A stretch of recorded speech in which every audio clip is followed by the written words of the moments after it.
Welcome to Darlington, South Carolina for the Southern 250 here with Full Throttle Sim Racing and Darkmatter Designs for the very first round of the playoffs. And I'm here tonight with Chris Spear. It's going to be an exciting race because who knows what's going to happen as the race goes on tonight with a lot on the line. The closest playoff scorecard in Full Throttle this year. Only 13 points separating the drivers that are at the top of the table and at the bottom of the table. It's going to be an excellent race, and we're going to have all the action live here on Full Throttle TV. Chris, tonight's going to be a big race for so many drivers here tonight. All the playoff drivers except one are here, so we know there's going to be some fluctuation in the points, but only 11 points separating 1st through 16th. That's got to put these guys on a little bit of a razor's edge tonight. As if the track itself wouldn't be that difficult enough. Now these drivers, first race of the playoffs, and you've got 4 guys, Jared, that are actually, you've got 5 drivers that are tied in points heading into this race. Jason Spear, Randy McCanny, Ralph Nolan Jr., Tim Bills, and Wayne Grassi. These drivers, they are out here. They've got to make up points and get away from those drivers around them so that they can stay above that cutoff. And it's not going to be an easy thing to do at a track like Darlington. And we bring up that points table right now as Chris is talking about. Bobby Terrell comes in as the regular season champion. That gets him 10 bonus points. He also won a race, so that's how he gets his 13 points. 11 points is the difference between him and Lane Allen. Lane Allen got in on the last night of the season by 6 points over Brian Helm. The driver 17th and on back will be fighting just for that last couple positions there, and also to finish inside the top 25 in points in order to guarantee their spot for week in and week out. So you can see those drivers up to the top 30 there. Qualifying is going on right now as we speak. And Chris, no surprise, it is a bunch of drivers that are playoff eligible that are at the top of the board. Absolutely, Jared. It's like these guys have prepared for tonight in hopes of having a good race. Looking through the top 10, only it looks like 3 drivers in the top 10 so far in qualifying are not in the playoffs. We are not in Michigan. Apologies about that. Something didn't load there. But we've got that fixed. We are at the Southern 250 here tonight. And you look at that, as Chris was saying, top 5 are all playoff drivers. 6th place, TJ Bartell. Then you have another playoff driver, Jeff Winter, in 7th. Bobby Terrell in 9th. Then a couple other smatterings of non-playoff drivers, Tracy Powers and Chris Stouffer in your top 10 currently. Brody Hanna on the track. Looks like he is the only driver, and maybe Chuck Sweeting are the only 2 drivers on track right now. Brody Hanna putting down his lap. Or it looks like he is just... he's just putting down his first lap right now. And we also have Chuck Sweeting out there, and you see that car. He's won some races this year. But Chris, you look at these drivers... 2 agendas going in. You have the playoff drivers trying to get points, trying to maybe advance their way to the next round. You have the drivers that aren't in the playoffs trying to build for next season. How do those 2 kind of quandaries interact in this race? Well, everyone wants to go out here, Jared, and still get a win. This isn't a easy track to win at by no means. You're facing and really the track all night as well as the opponents near you. So go out here and win this. It's kind of a crown jewel, not just in the real NASCAR racing world, but also in the sim racing world, especially against this group of drivers. They're very competitive for one another. They don't want to go out here and finish second. None of them do. You're exactly right. And qualifying now getting over. We do have a 5-minute warm-up here tonight, so all the drivers will have the opportunity to go on track and get their bearings oriented here at the track, Darlington. Not too many years ago, these drivers had to pit on the back straightaway and the front straightaway. Of course, now there's only one pit entry, but Chris, this is a very difficult pit entry here at Darlington. Let's get into your keys of the race. Absolutely, Jared. The first key to this race is going to be taking care of the car. About the Darlington stripe here at Darlington and going through and trying to ride the wall as much as you possibly can. You can do that towards the end of the race, but it's still a long race. You want to be able to actually keep this car clean as much as you can.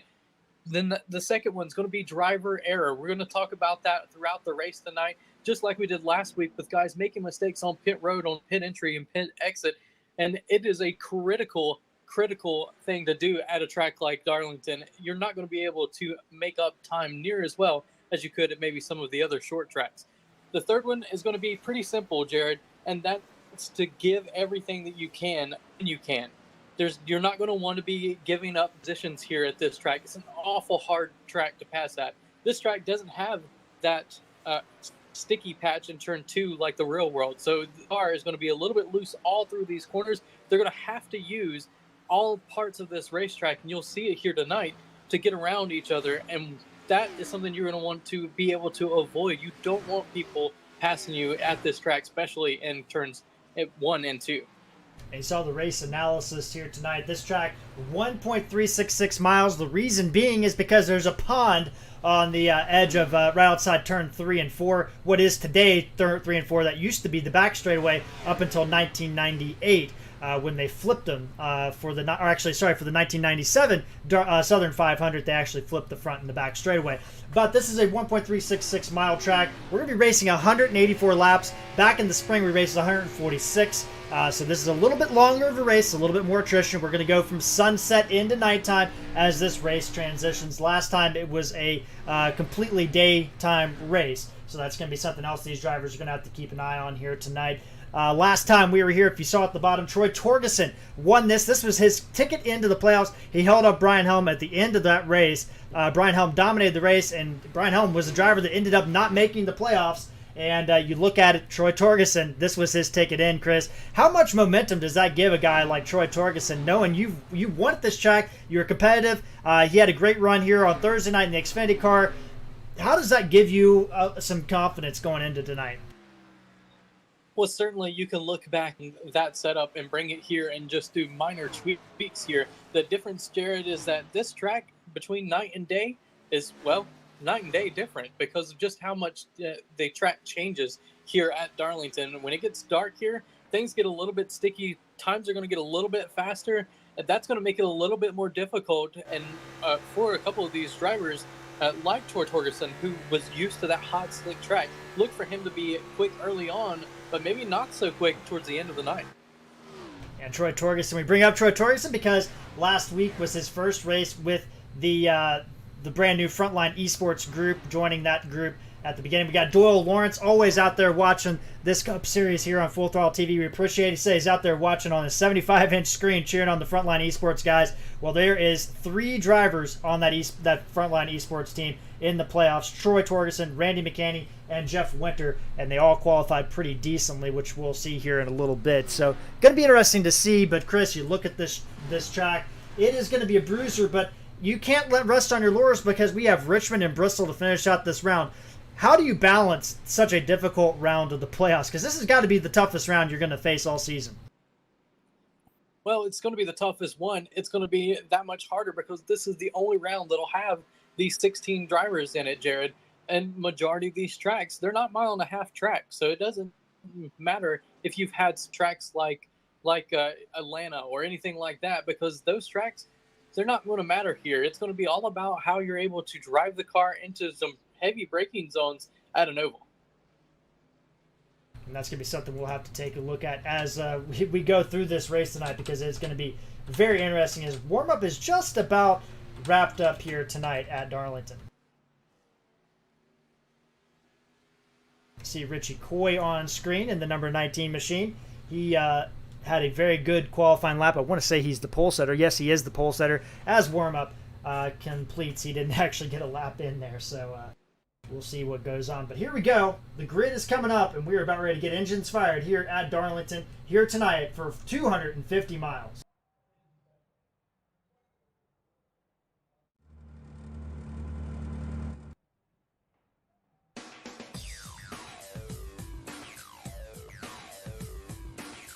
On your pole position is going to be Richie Coy for Fury Motorsports with a time of 27.898. Lane Allen will line up alongside, also a playoff driver. Troy Torgerson and Dean Doucette in row 2 with McCanny and TJ Bartel in row 3. TJ, the highest non-playoff driver qualifying. Row 4 will be Jeff Winter and Tracy Powers, and rounding out your top 10, Chris, will be Bobby Terrell and Chris Stouffer. In row 6, you're going to have Brian Helm and Casey McMullen. Behind them, Bernard Person, Rachel Hunt. In row number 8, you'll have Bill Benedict III and Dale Nearad. Row number 9, you're going to have Mark Figueroa and Darren Bruce. And rounding out your top 20, Chuck Sweeney and Ralph Nolan. Looking back at the rest of the field, row number 11, apologies, Sherwood Williford and Kevin Rupert. Kenneth Schultz and Andrew Polisky back there in row 12, with Josh Mayu and playoff driver Jason Spear in row 13. Row 14 will have newcomer Josh Johnson and Chad Lang, and rounding out your top 30 will be Gil Gach and Wayne Grossi, another playoff driver. Chris, that's a long way to come for Wayne Grossi tonight as we look at the rest of our field.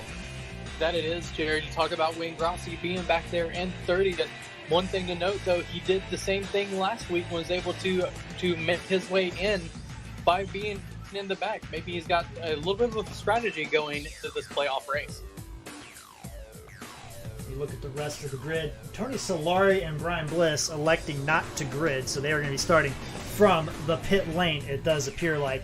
And we look at all these drivers. Sun is setting, and that, you can't avoid the sun setting in the turn, Chris, but if they do have that set up in their graphics, that is a really, really nasty sunlight that they're going to have entering turn 3 tonight as the pace car about to make a pull off as we are got one pace lap tonight, it looks like, here for the Southern 250.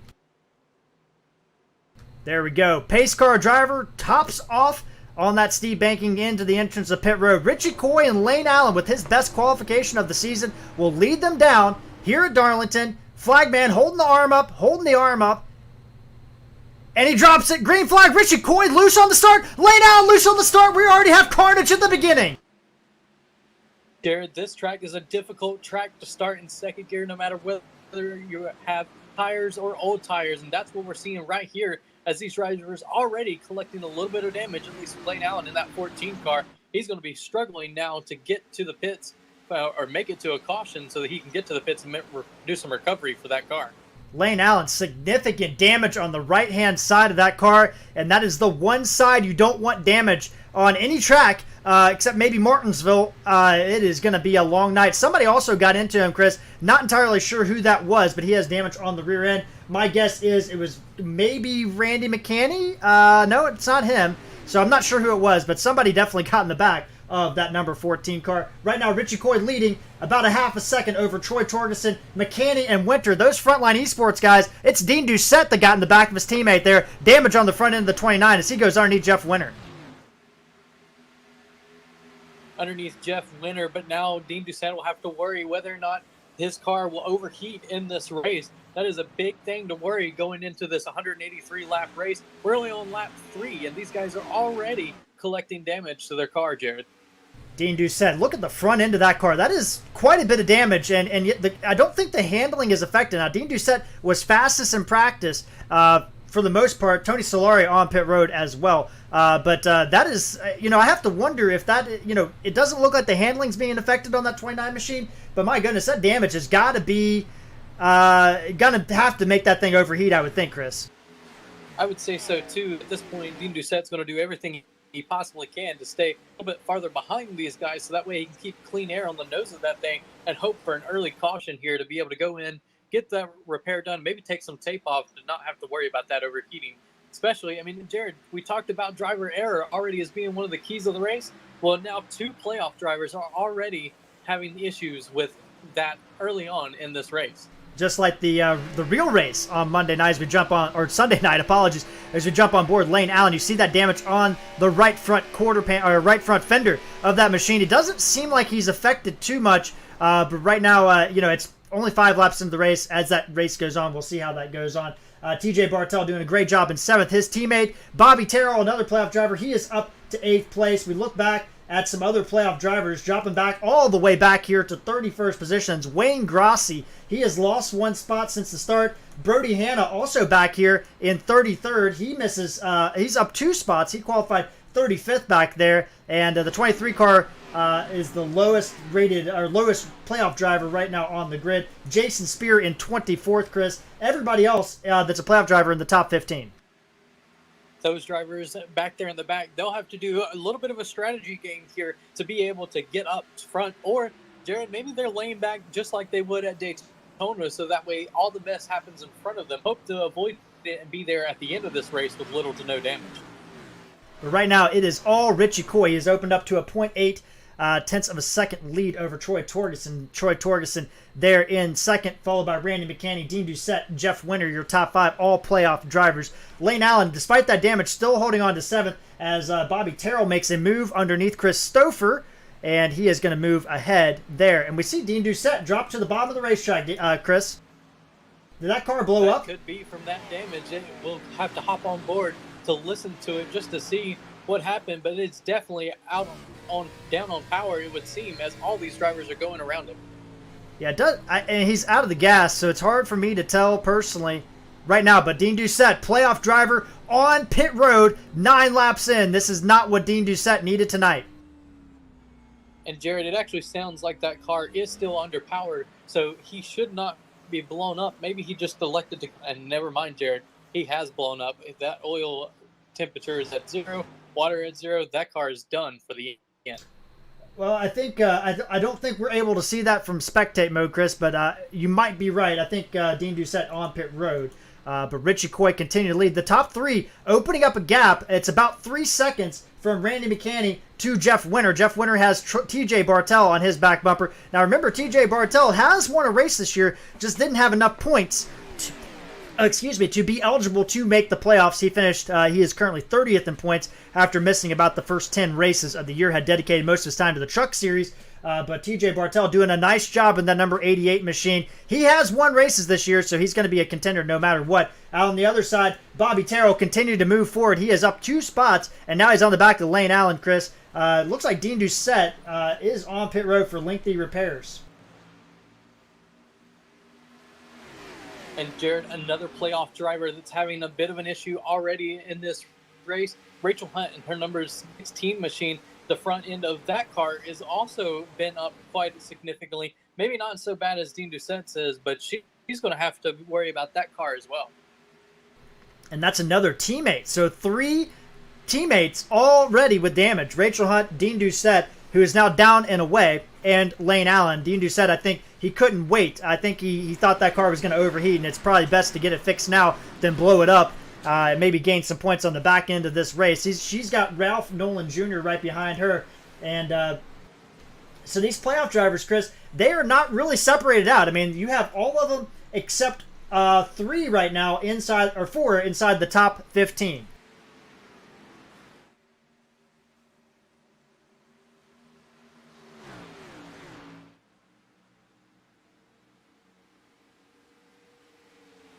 And Jared, looking through the full pack here, it looks like pretty much everyone is single file for the moment, as drivers now are just kind of looking to get some laps underneath them here and kind of tone down the excitement, if you will, at this track early on.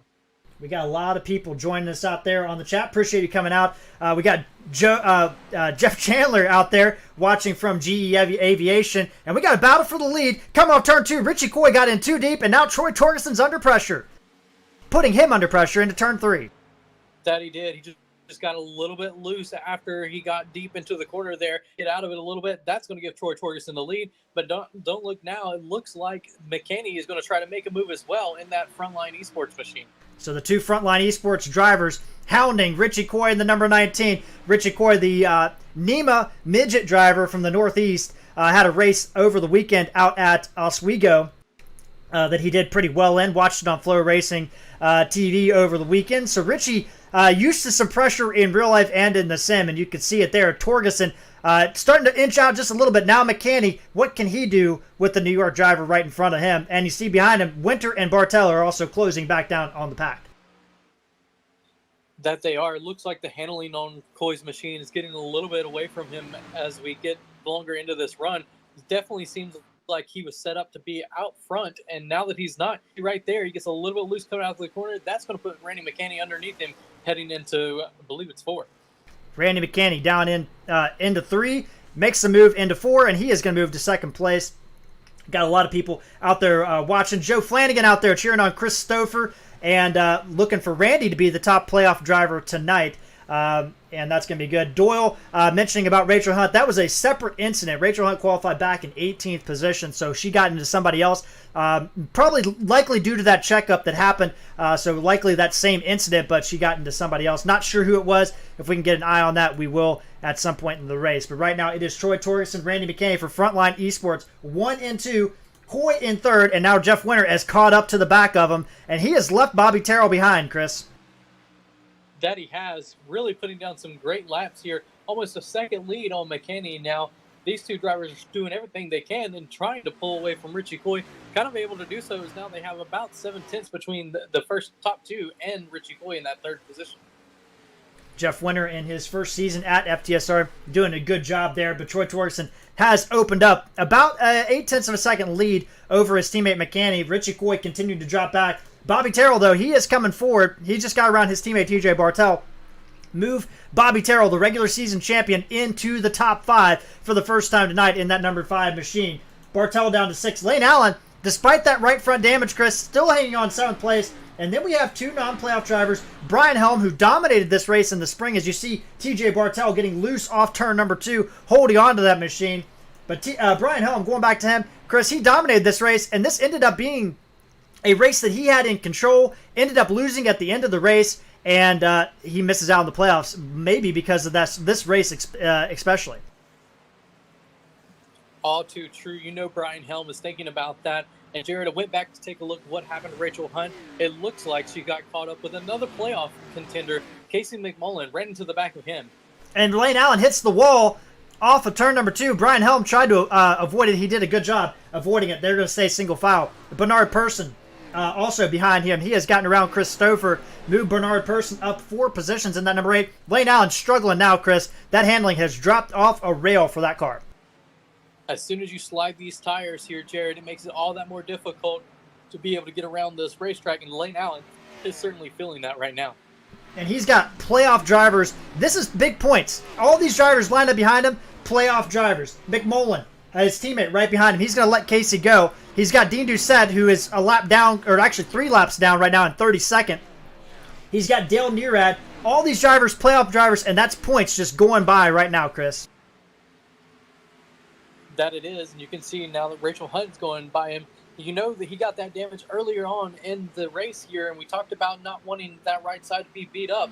Well, now he's got it beat up, and he's losing the handling. He was able to rely on those fresh tires there at the beginning of this race. Oh, behind him, Bill Benedict just gets way loose and up into the wall.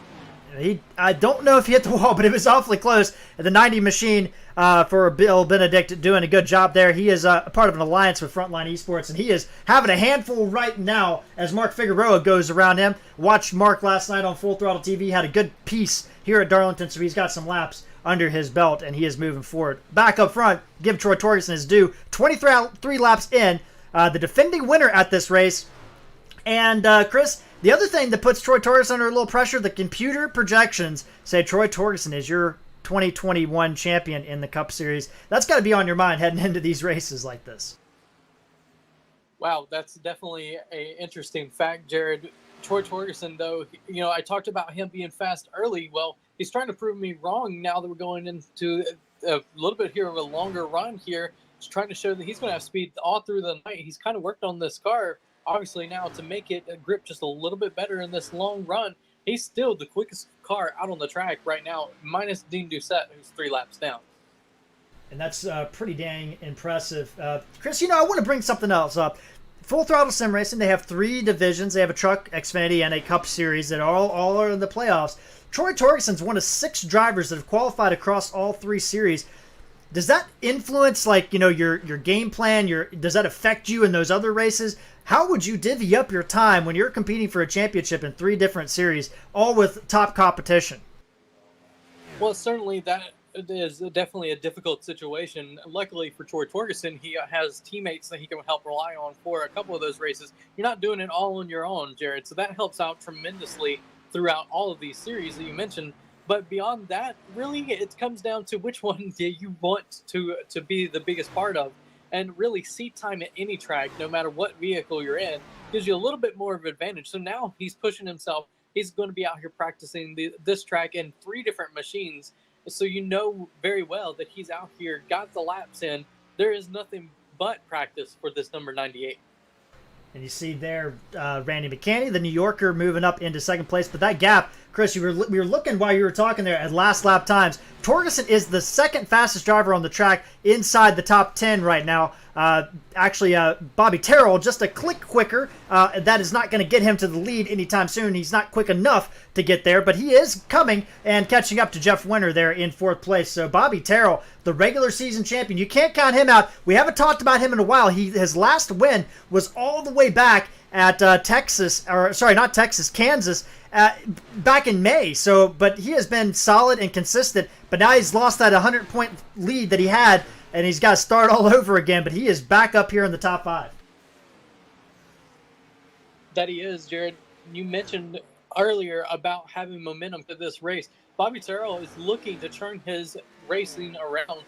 He's had a little bit of unfortunate luck in the last couple of weeks in this number 5 machine. He's wanting to bounce back. Tonight is a great opportunity to get that 5 machine up there. And not only that, but, you know, he's kind of got a little bit of real-life rivalry going on. Driving that number 5, everyone kind of expects he's going to be up there and battling for a win tonight. Looks like Jeff Winter is going to get around his teammate. Looks like that was a predetermined move, I guess you could say. Winter had caught Randy McCanny from about a second back. And now, Dean Doucette almost gets in the back of Bobby Terrell there off the turn. I don't think he expected that to be as close as it was. Dean Doucette's going to go ahead and go through. Terrell's going to let him go. Dean Doucette pitted on lap 10, apologies. So he's got significantly fresher tires, Chris. And we saw, if you guys watched at home the real race on Sunday night, they talk about this track really being like almost gravel. It's so rough, and it just wears so quickly because of the atmospheric conditions that go on here. Well, it's no different in the real or in the sim world. This track eats tires quite a bit, Chris. That it does. Your leader coming up to lap traffic, John Held in that 10 car right in front of him, just caught the wall. He's going to pull down to the apron and let the 98 by. But a little bit of a scary moment there for Torgerson as he watched the 10 hit the wall in front of him. So right now that's John Held. That's 33rd place. Dean Doucette is in 34th. 2 further laps down from John Held there. Held really struggling off turn number 3 as well. Josh Johnson right now is about 2 seconds ahead of our leader. There he is right there. He had a great run in Michigan a couple weeks ago. Darlington just trying to get some track experience in that 05 machine. Ballard up there in 31st. Mayu in 30th. Kenneth Schultz right ahead of him. And there's something that happened here just in front of Schultz. Just some smoke, but we don't see an accident on the track. Got a little 3-car battle back here in 30th position. These guys, even though they're back here, Chris, they're still battling hard for positions, even though there's not playoff. Kenneth Schultz is 25th in points, so he's got plenty to race for, trying to stay inside the top 25. Trying to make sure that he's locked into the races by being in that top 25, Jared. Easiest way to do that is to stay in front of all these guys that are looking to get behind him. But it's going to be really hard to keep Josh Mayhew in that 02 behind him. He is all over the back bumper of the 91. So a lot of different battles going on as this season continues. But I want to focus in on a driver just ahead, about 2 seconds ahead of this battle. Brody Hanna, 27th on the track, or 28th on the track. He's battling Gilgock. He's 28th on the track. He got into the playoffs, and it's just not been a night that he has enjoyed so far, I think. No, definitely been a difficult place for him in qualifying, Jared. He actually got loose and got into the wall, and I believe that's why he was so far back there in the pack. But he's meticulously been working his way up forward, kind of following Wayne Grossi in the 7, as both of those drivers kind of started in the back, and both of them playoff drivers here. Lane Allen on the pits and coming in from 11th place, and that is a most likely unscheduled pit stop. That damaged too much right now on the number 14 machine, so he's going to have to bite the bullet. So that means 2 playoff drivers in significant damage control here tonight on round number 1, race number 1 of the playoffs. You see Brody Hannon working on Gilgock, just can't seem to get the run off the corner to get around him. Just ahead of him is, ahead of those 2 drivers, is Wayne Grossi, as you alluded to, Chris, 25th position. Further 5 spots ahead is Jason Spear. He's in a little bit of a battle. He's got Chuck Sweeting and Sherwood Williford all around him, and it looks like Sherwood Williford gets out of the way. Jason Spear going to make the move and move up into 19th position. So Jason Spear methodically moving forward. I talked to Jason before the race last week, and he said, Darlington and Bristol and Richmond, they're going to be tough races, but I'm just going to do what I can, minimize the loss of points, and hope to make it to the next round, where he is a super speedway master in a lot of ways, really leading that team. What can Jason Spear do tonight just to minimize the damage control here tonight? Well, the easiest thing to do is to not create any trouble for yourself. Don't get up into the wall. Don't get into a car in front of you. Really just run your race as clean as possible and hope that others fall victim to the Lady in Black. The Lady in Black, track too tough to tame. And as we said at the beginning of the broadcast, they ran 146 laps, 200 miles back in May. They are running 183 laps, 250 miles here tonight as we jump on board Chuck Sweeting, Kevin Rupert, almost in the wall, Chris. We're seeing turn 2 really start to catch some drivers out here as we jump back up front, and Troy Torgerson has opened up a 5-second lead. What a dominating performance so far as he's put Josh Johnson a lap down now. And looking ahead of these guys as they just passed the 04 of Mark Figueroa, he got completely sideways coming out of the corner. Jared was able to maintain it, keep it down on the bottom of the racetrack, and blend back up naturally behind Jason Spear in the 83. But that was a scary moment for a couple of these guys, can kind of see in the end of their night right there.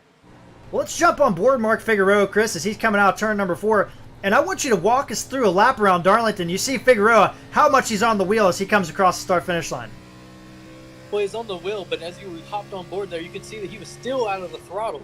He's getting out of the throttle entirely early, and then as he's going into a 1 here, he's just kind of a little bit on, a little bit off of the throttle, just doing everything he can to keep that machine going in the right direction while also maintaining pace. It's almost a third of the way down the straightaway before he's able to get into that thing full throttle here. And now going into 4, he's really out of it. He's electing to go with the middle lane, which is the safer lane, but that is a little bit slower off the corner there. And you can see that Sherwood Williford in his mirror is growing. And sure, Williford in 20th place out there, just looking for wins, is what he told me, as missed the playoffs, unfortunately, this year. And sure, Williford usually around at the end of these races, and we still have 142 laps to go. So basically the entire spring race that we had, Chris, still in front of us here tonight. So it's going to be a long one. So get your monsters in line, because it's going to be a long night for us. Troy Torgerson catching up to Kenneth Schultz. Kenneth is, as we talked about earlier, that driver that is on the top 25 bubble. So he is wanting a good run here tonight. But Troy Torgerson is mowing them down. 30 drivers on the lead lap. 36 drivers took the grid. Brian Bliss and Tony Solari only made a couple or 1 or 2 laps. So Lane Allen currently last on the racetrack, 4 laps down. 34 drivers still out there. Oh, Troy Torgerson, some internet connection. He is gone. Where is Troy Torgerson gone? There well, that's not good. I would hate to see somebody lose a race for internet connection. Certainly a scary thing. Seems to be He's back for the yep. moment now, but that was definitely something to worry about. And Jared, one thing to worry about as he's catching his lap traffic, it's going to be incredibly difficult if you're blinking trying to go around them. I mean, he's got 3 cars he's going to be coming up to pretty recently, and they're battling side by side in front of him. And that's Josh Mayhew, Randall Ballard, and Gil Gach. Brody Hannon was able to get around all those drivers. He has moved his way up to 24th. He also passed Tracy Powers and Andrew Poliski while we were gone. He has caught up to the back of Wayne Grossi. So these guys starting to make some moves toward the front. But Chris, as always, playoff drivers, they're in the playoffs for a reason. They're going to start rising to the front. But, the non-playoff driver, the only non-playoff driver in the top 10 is Brian Helm, and he missed out by 6 points. And that 26 machine is coming to the front. He is caught up to the back of Bobby Terrell.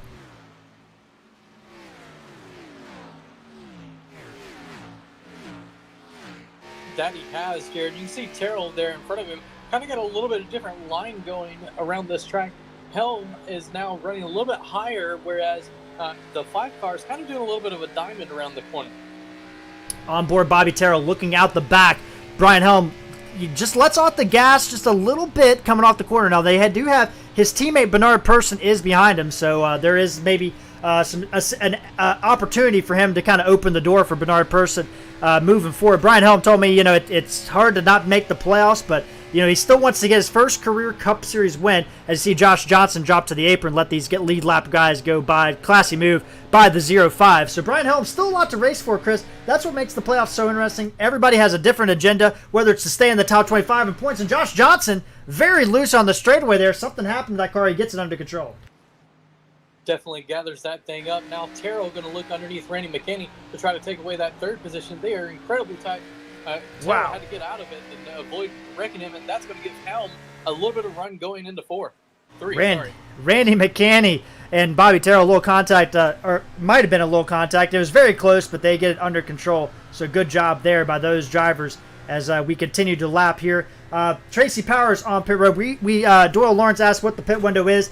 We think it's between 45 and 55 laps, from what I understand from the drivers here tonight, depending on how they want to split this race up and maybe kind of save some fuel, try to do one less stop, but that is a fringe strategy. I don't really expect any of the playoff drivers to do it, but I think anytime here in the next 5 to 10 laps, we're going to see a lot of people on. Chad Lang also on. Brian Helm up to the back bumper of Randy McKinney. Chris, when you have a non-playoff driver in your mirror, how do you attack the situation? McKinney's got an earful or a mirror full of Brian Helm right now. Well, at this point in the race, Jared, if he's that much quicker than you, let him go. Let this race come back to you. We talk about strategy here. Now that they've ran 47 laps here, they've made it to where they can make it on 3 more stops from here, splitting this race up into 4. I expect you're going to start seeing a couple of drivers going to pit road soon. Andrew Poliski on pit road from 28th position. Chad Lang coming off pit road, currently in 30th position. So we got some drivers toward the back of the field making their way down. Josh Johnson, a lap down, he is making his way to pit road as we continue to watch this battle. On board Brian Helm looking ahead at Randy McKinney. And Jeff Winter and Troy Torkson have checked out from this battle. There's kind of a 4-car battle here. McKinney, Helm, Terrell, and Person all in this group, Chris. And, that's got to be Darlington. It really proves just how difficult this place is to pass at. McKinney doing a great job holding his line and making it difficult for these guys to get a run on him. That he is, but he's also losing time to the leaders while doing so. That's making it all that more difficult for these drivers behind him because they know they're faster, but just because they're faster doesn't mean that they can pass him. Kind of like the old Ryan Newman that everyone talks about with how difficult it is to pass. And you look back here, there is a kind of a white and blue car. You might see him there. That's Chad Lang. He had just came out of the pits on fresh tires. He's going to make a move underneath Bernard Person. Now Brian Helm's going to make the move coming off turn 3. That he does. He's going to slide up in front of McKinney and take over that 3rd position. And look just how much gap he gets between himself and that number 27 machine as soon as he gets around him. McKinney, or Brian Helm, what a move to undercut there and make a good move off the corner. And now Bobby Terrell is going to try to do the same. We saw them almost make some contact earlier. McKinney doing everything he can. And now we got some more takers on pit road. Josh Mayu from 27th on pit road as well. Chad Lang with those fresh tires all the way down to the apron. He just fly by people with those fresh tires. Doesn't matter where he's running. Slingshot engaged for that number 4 machine as he's able to power around those 2 drivers. And Jared, that's why I think as soon as you see the first car that's up in this top 10 pit, you're going to start seeing a lot of guys dipping down to pit road.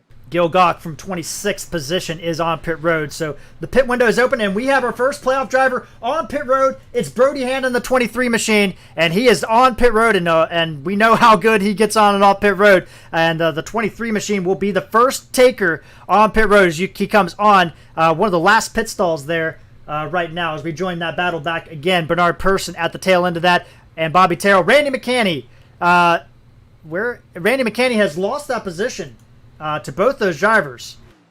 So we'll have to see what happened to Randy McKinney here real quick. So McKinney going into turn number 1. And so far so good.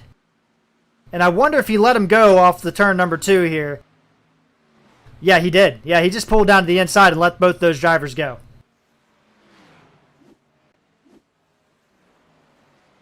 And Jared, we have another taker. Richie Coy is going to be on pit road as well.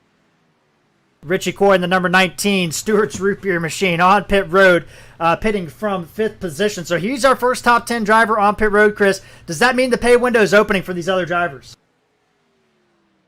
I think that's absolutely what's about to happen, Jared. With the way that these cars get on a long run here, these fresh tires are going to feel like a rocket ship compared to everyone around them. We saw that play out in our first race here of the earlier this season, with just how much difficult it is to conserve your car here, and also to be able to keep position on older tires versus new. Bertie Hanna tried it last year, or earlier this season in that first race, and it was just incredibly difficult to keep out of everyone's way with those fresh tires.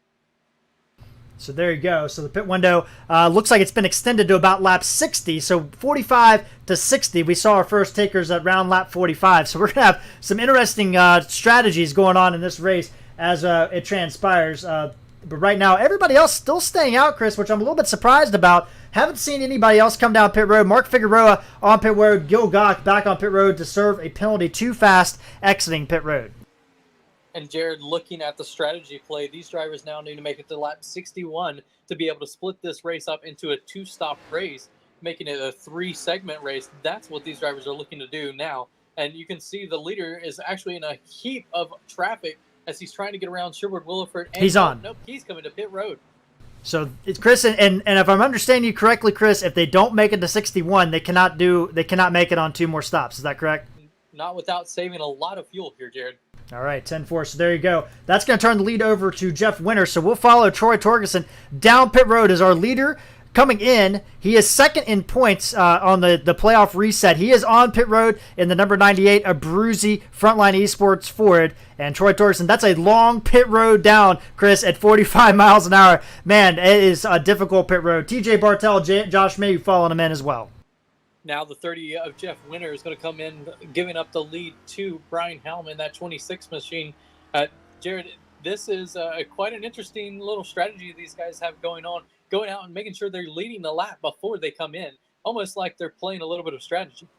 Brian Helm way out ahead of Bobby Terrell, 3.5 seconds. And now Brian Helm needs to put down some good laps now that he has some clean air to kind of make up a little bit of time that he's lost being qualifying back in 11th place tonight. He's got Dean Doucette up against the wall in front of him. Wow, Dean Doucette, a little bit of issue there coming off turn number 2. Did get it managed, but Brian Helm staying out, Chris. He looks like he's going for lap 61. And he's shutting that car off, if I'm not mistaken, Chris. That he is. It sounds like he's definitely at least clutching it to get through there. Jared, you and I have talked about this before. There's a lot of things that you can do to save fuel in these cars, and a lot of them have to do with getting into the clutch or turning the car off in the corners. You don't need it here at Darlington in the corners. You're not still in the throttle like you might be at a 1.5 mile track.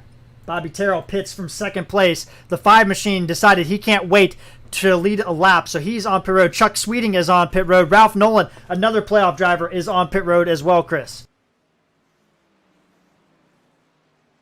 And now we're on lap 61. I'd expect to see pretty much everyone else that's on the lead lap will be pitting on this lap. You can just see, as if you're catching up with our leader, Brian Helm, you can see TJ Bartel on the 88 behind him is just that much faster than the 26. He's going to power around on the backstretch. And we had Doyle Lawrence out there asking if Randy McCanny has pitted yet. It is a no. Randy McCanny has not pitted yet. No pit data. So Randy McCanny in 4th position. Brian Helm. So basically right now we're looking at, Chris, your top 15 drivers have not pitted yet, along with Kenneth Schultz in 17th. He has not pitted as well. Troy Torgerson there. Darren Bruce on pit road from 5th position. He's going to make his first stop of the night. He's going to bring Jason Spear, another playoff driver, and Chris Stouffer on pit road, who's got a little bit of a connection issue there. Ronnie Royal, Bill Benedict all on pit road, along with Wayne Grossi, another playoff driver. And Brian Helm is going to give up the lead to come to pit road as well. But Jared, this is what these drivers needed to do to be able to make it on that two-stop strategy here, and they made it. So now it's just about keeping up with your car and not ruining your tires early on. And that's going to turn the lead over to Rachel Hunt in the number 16 Fast Turd Sim Racing machine. She is still out there, and that car got a lot of damage from the lap 1 or so incident. Look at the front end all torn up on that number 16 machine. And she is not making an indication to come to pit road. Somebody locking it up hard. That's Kenneth Schultz trying to get to pit road. And she's staying out again. So is Randy McCanny. No, Randy McCanny is in. Randy McCanny is in. He's going to bring Dale Nearad with him. Let's see if Casey McMullen stays out. Yes, he does. McMullen in the 71, another playoff driver, still staying out, Chris. And these guys are only 11 seconds ahead of Troy Torgerson. So this move right now not looking like it's going to pay off for him right now. Rachel Hunt to pit road.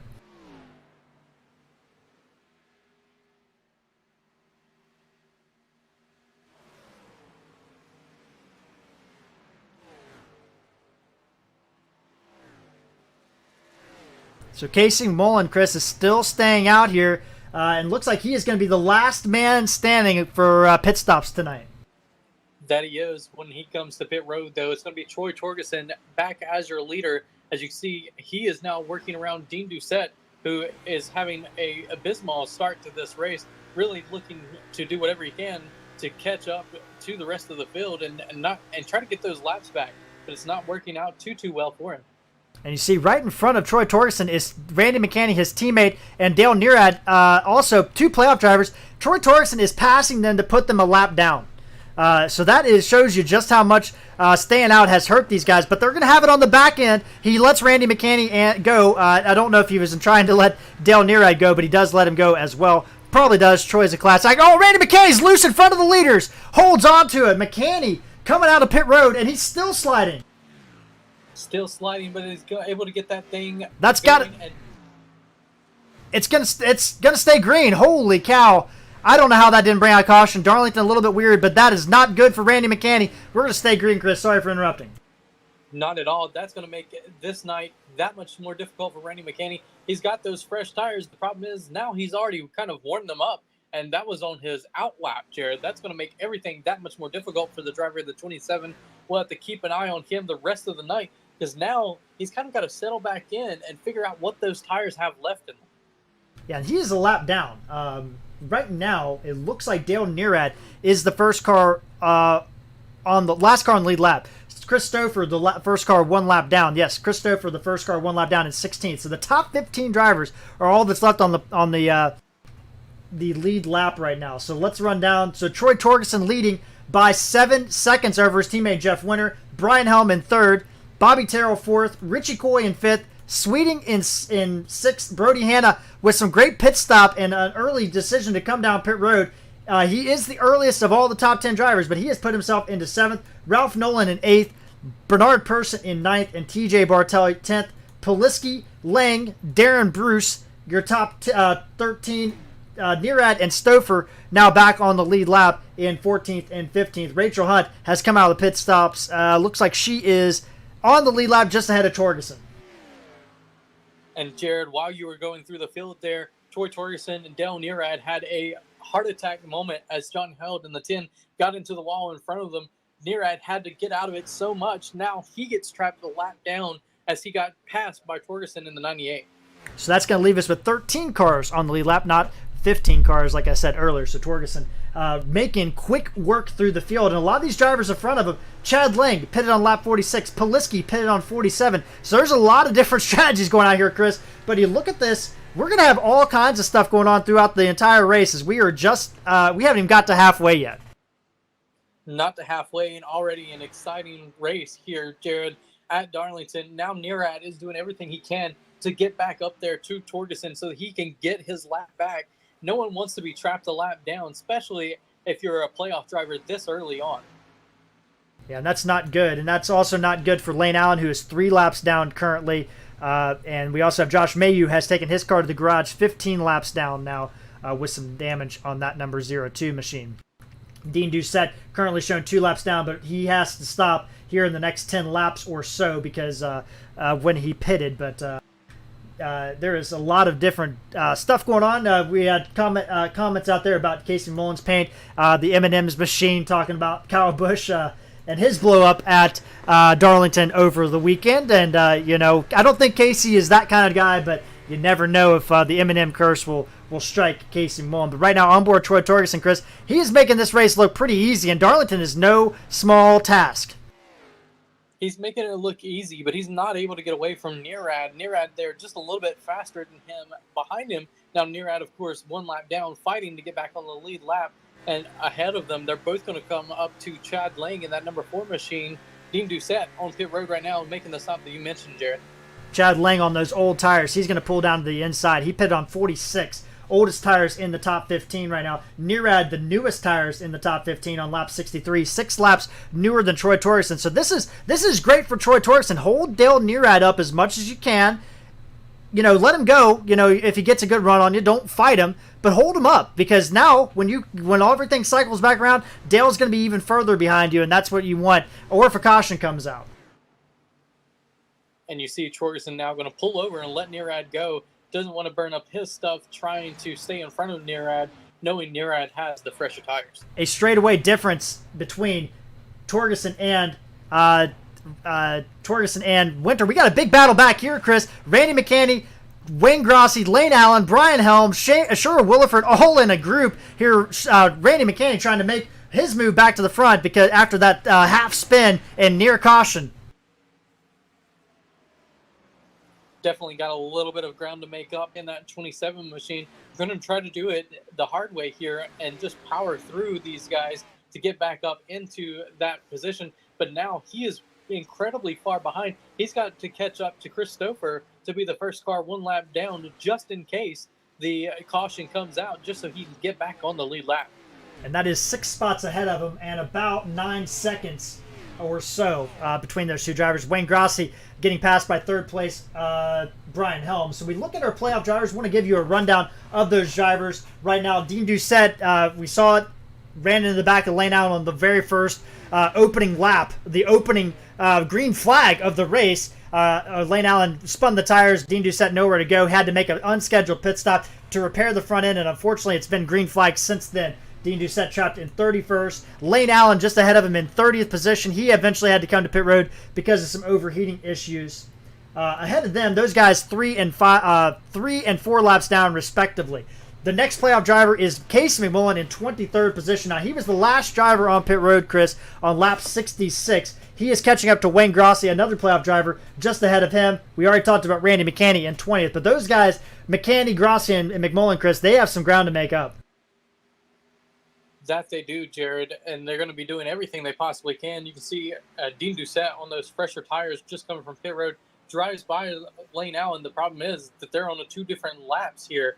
So all he can hope for his race is that other playoff drivers have issues here later on in this race.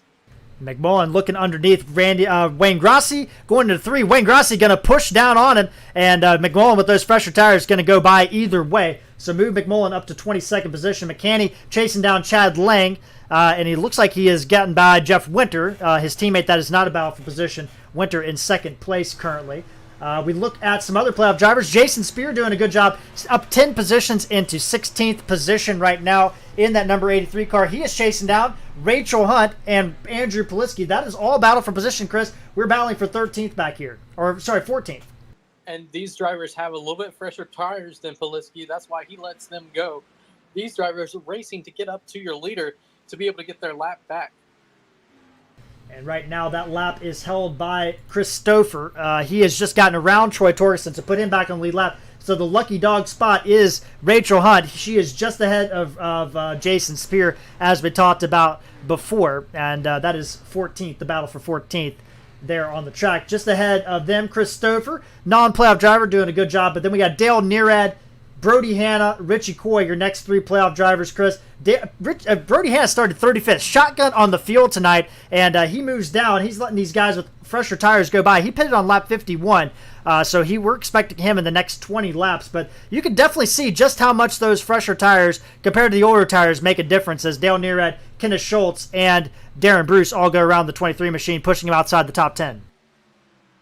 That they are, Jared, but I think Brody Hanna is trying to do whatever he can as long as he can stay. Oh, Jeff Winter has hit the wall or something. He's crashed.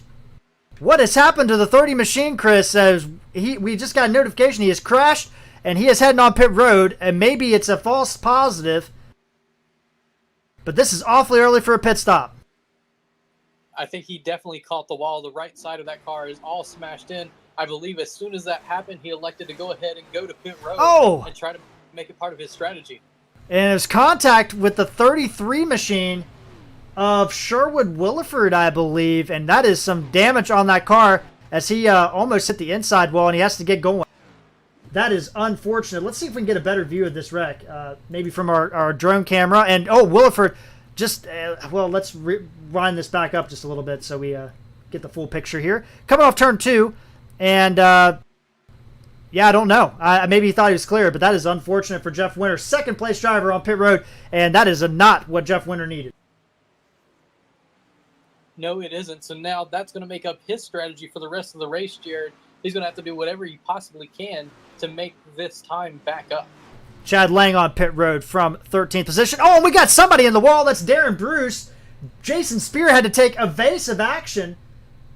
No, it was not Darren Bruce. Apologies. That was not Darren Bruce. There's a lap car. I'm not sure who that was, but Jason Spear nearly ran into the back of him. Great job of avoidance. As we've got action all over the track right now, Chris. Pit stop's also starting. That we do, and it looks like Winter has got substantial damage to that machine. Still on pit road, now almost 100 seconds on pit road. And that is going to end. That is tough. That is a tough pill to swallow, but that is good news for Lane Allen and Dean Doucette as they have an opportunity to pick up maybe some points here tonight that they didn't expect. Lane Allen has gone around Jeff Winter now on the podium there, but we have got all kinds of action. That gap, Brian Helm has cut the lead down to 4.5 seconds, Chris, and it was these two drivers that battled back in the spring. Torgerson finished second in points, was likely going to be in with or without a win, but Brian Helm, man, if he could go back to that race at Darlington in the spring, he would love to have that back because that was his ticket to the playoffs, and now he's chasing down the race leader here in round 1 for a win.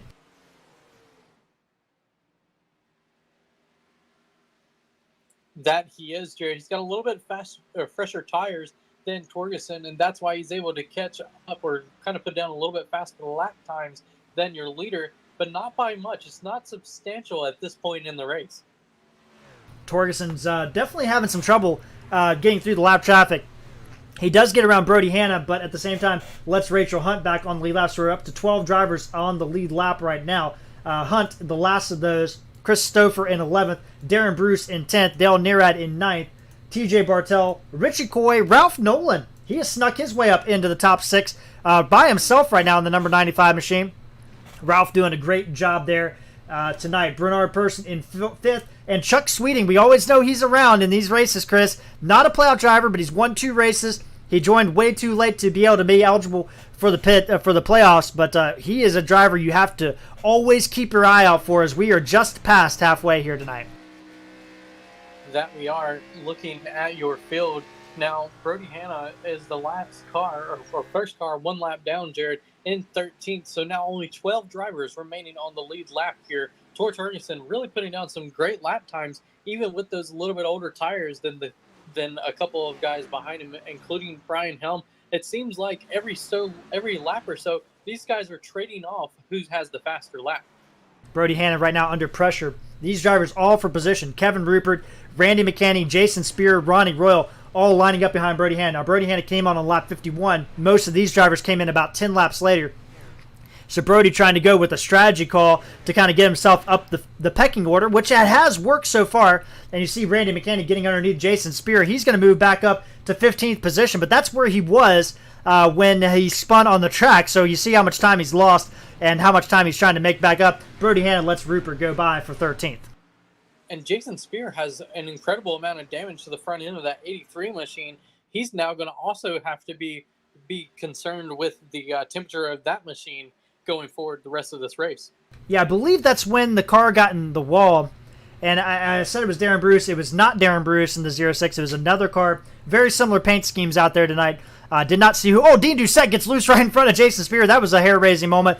But I believe Jason Spear got in the wall trying to avoid that incident there in front of him. But he is still holding on in 17th position. And we look back up front. Troy Torgerson, the gap has pretty much stayed about the same. It has increased just a little bit as Troy Torgerson's caught up to Rachel Hunt and Chris Stouffer, who are battling for 11th position right now. Now, this is interesting, Jared, because Rachel Hunt drove around your leader to be able to get her lap back on those little bit fresher tires, but now she can't get around Chris Stouffer. It's almost like the tires are kind of equaling out here. Stouffer pit on 62, Rachel Hunt on 64, and Torgerson on 57. So you can definitely see who's got that long run pace here tonight. As Rachel Hunt trying to make a move, but turn 1 is not the place you make moves at Darlington. It's very difficult. They talked about it all race long on Sunday, but again, it is going to be a tough place to pass at. And Rachel Hunt's just not able to get the run off turn number 2 to make a move into turn number 3, although it looks like she might have a move now. She's definitely got a little bit of momentum heading into 3, looking to dive underneath Stouffer. Stouffer not going to... Oh, both of them get in the wall right in front of your leader. Stouffer in the wall, Hunt in the wall, Stouffer in the wall again, Hunt in the wall, and Stouffer is going to let the leader go. He is, but Rachel Hunt not as easy to let Torgerson get back around her. She's going to do everything she can now that she doesn't have that 13 machine in front of her to try to pull away from your leader. Troy Torgerson still leading 4.5 seconds. That he did lose some time to Brian Helm on that exchange through there. And it's better to be patient than overdrive it and be aggressive and get yourself caught up with some drivers at the tail end of the lead lap. Brody Hanna, the 23 machine on pit road, Chris.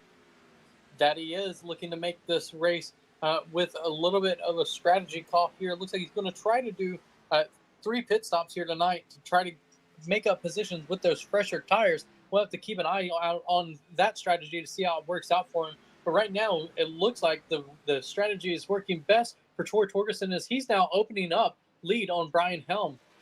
Rachel Hunt in the wall there as well. Brian Helm not in traffic, Chris, and he's lost 2 seconds on that last lap. And he comes off the corner, and it looks like maybe a little damage on the right side there.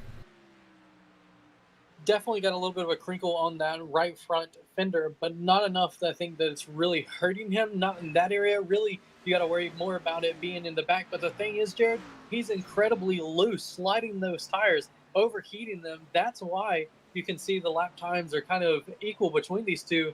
But once again, it's almost like every other lap. One of them's quicker than the other. Jason Spear and Casey McMullen battling. Casey, the newest tires on the entire track right now, besides the drivers that have just pitted.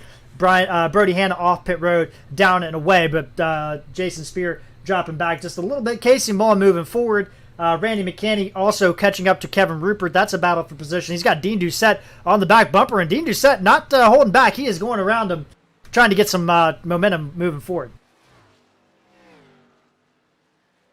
But back up front, it is Torgerson by 6.5 over Helm. Bobby Terrell has moved up to 3rd position. This race very much has changed hands a couple times. Chuck Sweeting to 4th, Bernard Person to 5th, and Ralph Nolan in 6th. He's about 3 seconds ahead of Dale Nearad. TJ Bartel having a consistent, solid night inside the top 10 in 8th place. Richie Coy holding on to 9th, and Darren Bruce with a great run right now in 10th position. 4 playoff drivers in the top 10 positions right now, or 4 non-playoff drivers, I should say, in the top 10 right now.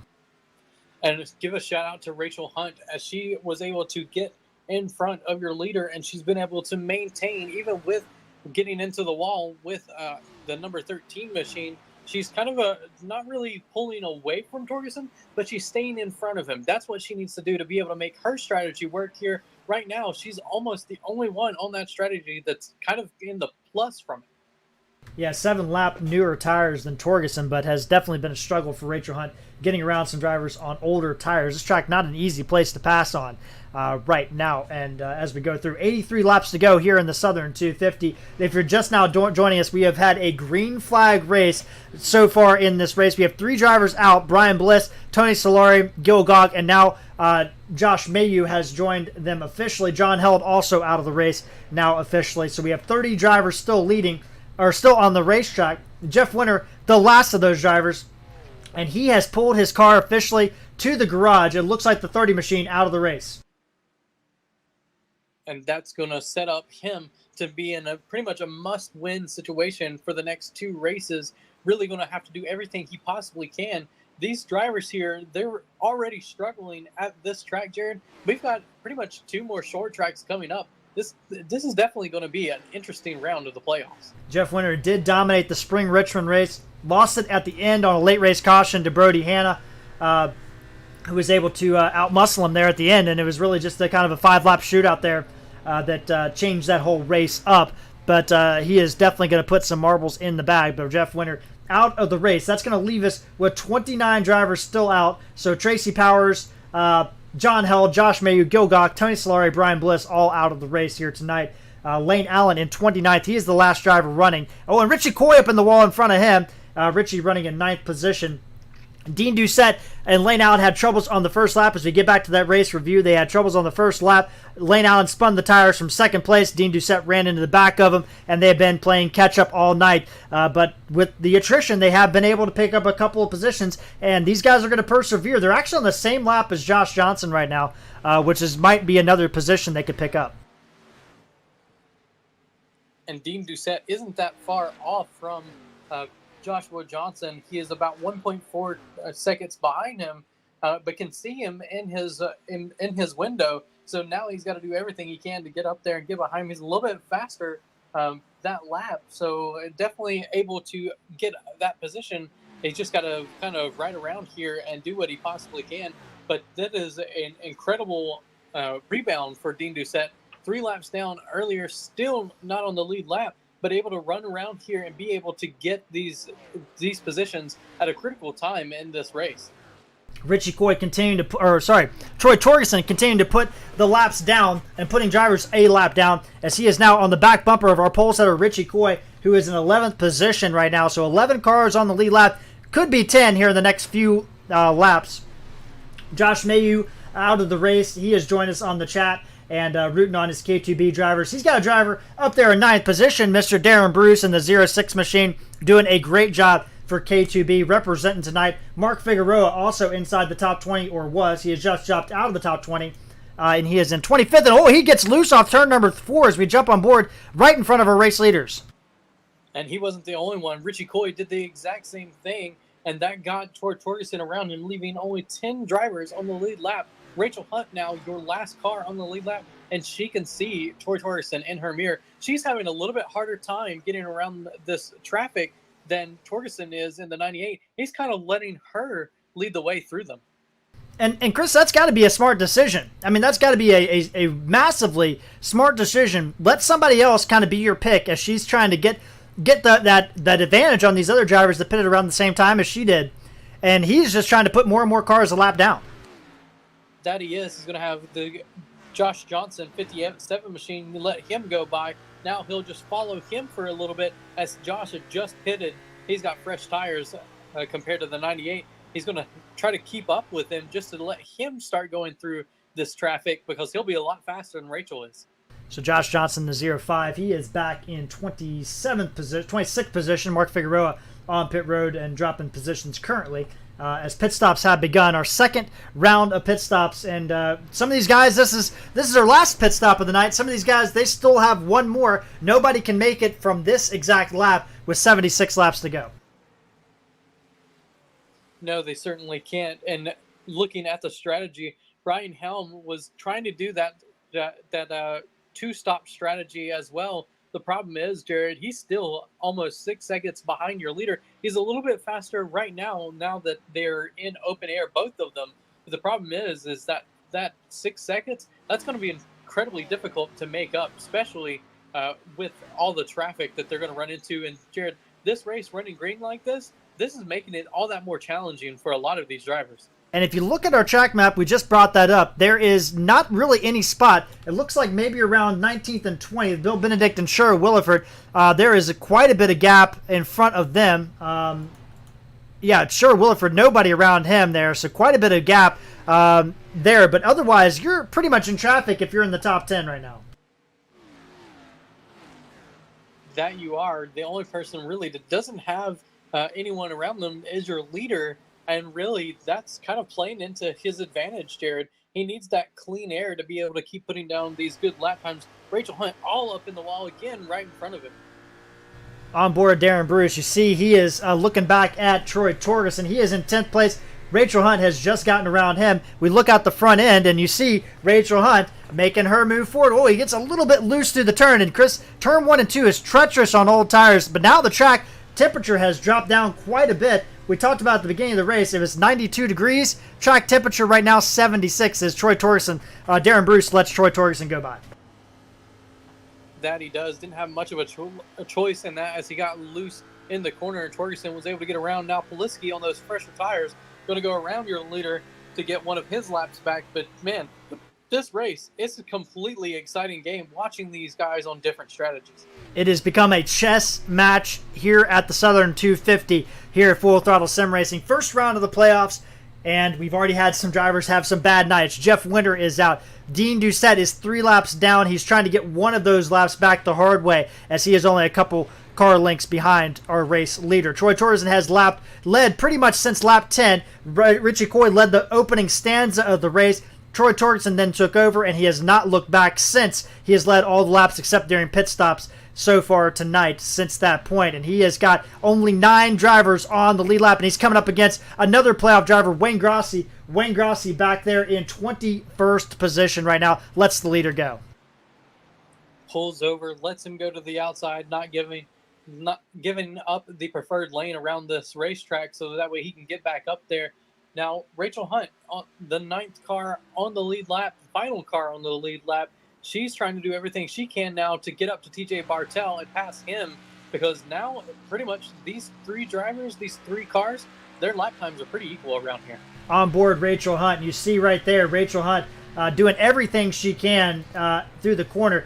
Look at the time delta there, and you see she's pulled a gap since she passed Aaron Bruce of 1.3 seconds. You look at the gap to her and TJ Bartel. She's on the back bumper of TJ Bartel heading into turn 1. This is going to be a difficult spot. She's not going to make it past here. TJ's going to let her go, actually, it looks like. TJ got in a little bit hot, got into the wall, and that's why she's able to get around. But also, right there, right in front of your leader, Jared, this is what making this so much interesting, is just how much these drivers are really impacting this the leader on this one. Not really mattering so much to second place. It's really about Rachel Hunt staying in front of Torgerson at this point. TJ Bartel now under pressure from Darren Bruce coming off turn 4, trying to get that car gathered back up. It looks like he's going to be able to hold on to the first position. Dean Doucette on fresher tires goes around Darren Bruce. Also, Brody Hanna is in this group. He is 2 laps down in 20 seconds, so he is trying to make up some time as well up on the back of Darren Bruce. But now Troy Torgerson, he's only got 8 cars on the lead lap, Chris. 8 cars, that's what you want to hear. You want to get it down to where there's only 5 cars, 4 cars, 2 cars even. That would be an incredible thing for him. It'll be interesting to see how these pit strategies working out. Helm able to make up pretty much a second on Torgerson in the last few laps.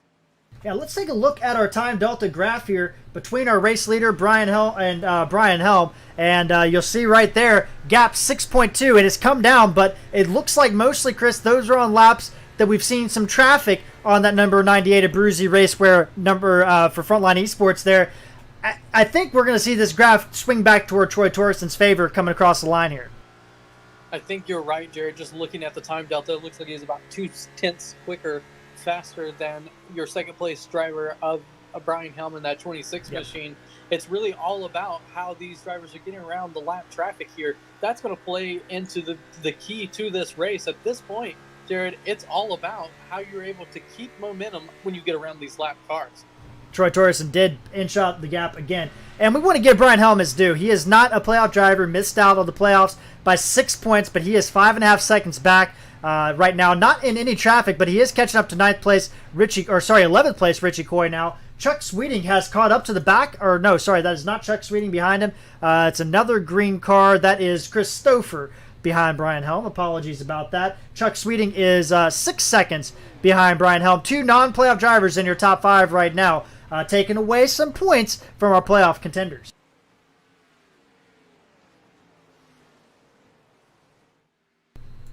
Back up. Jared, this is an incredible race up front with Torgerson able to maintain this distance to Helm. This isn't an easy track at all, especially with having a little bit older tires than the ones behind you. It's just going to show just how much this 98 team has worked on this machine to be able to keep pace on this long run. And this race harkens back to the races of the 80s and the 90s where, there wasn't a lot of cautions unless there was, some wrecks. And I've seen many drivers. I've seen Jeff Gordon win Southern 500, and only the top 4 finished on the lead lap. Troy Torgerson well on his way right now. Nearad, Nolan, and Hunt are all within a second and a half from being lapped. Hunt has caught up to the back of Ralph Nolan Jr. in that number 95 machine, Chris. We haven't talked a lot about Ralph Nolan Jr. Probably a good thing. He's been having a quiet night, but now Rachel Hunt is there. Rachel Hunt knows that she needs to be able to get around as pit stops have started. Richie Coy on pit road in that number 19 machine. Hunt now going to go to the outside of Nolan and try to make it on the straightaway.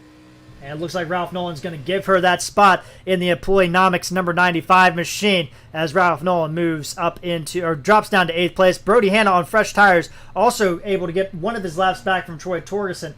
He is currently shown in 19th position. Oh, and Ralph Nolan was moving out of the way, and Brody Hanna almost... Dale Nearad in the wall in front of your leader. Oh, Dale Nearad. Yes, you're right, Chris. Heavy impact. Hard impact for that Dairy Queen 03 machine of Dale Nearad. Torgerson's not going to be good for him. Torgerson's on pit road, Chris.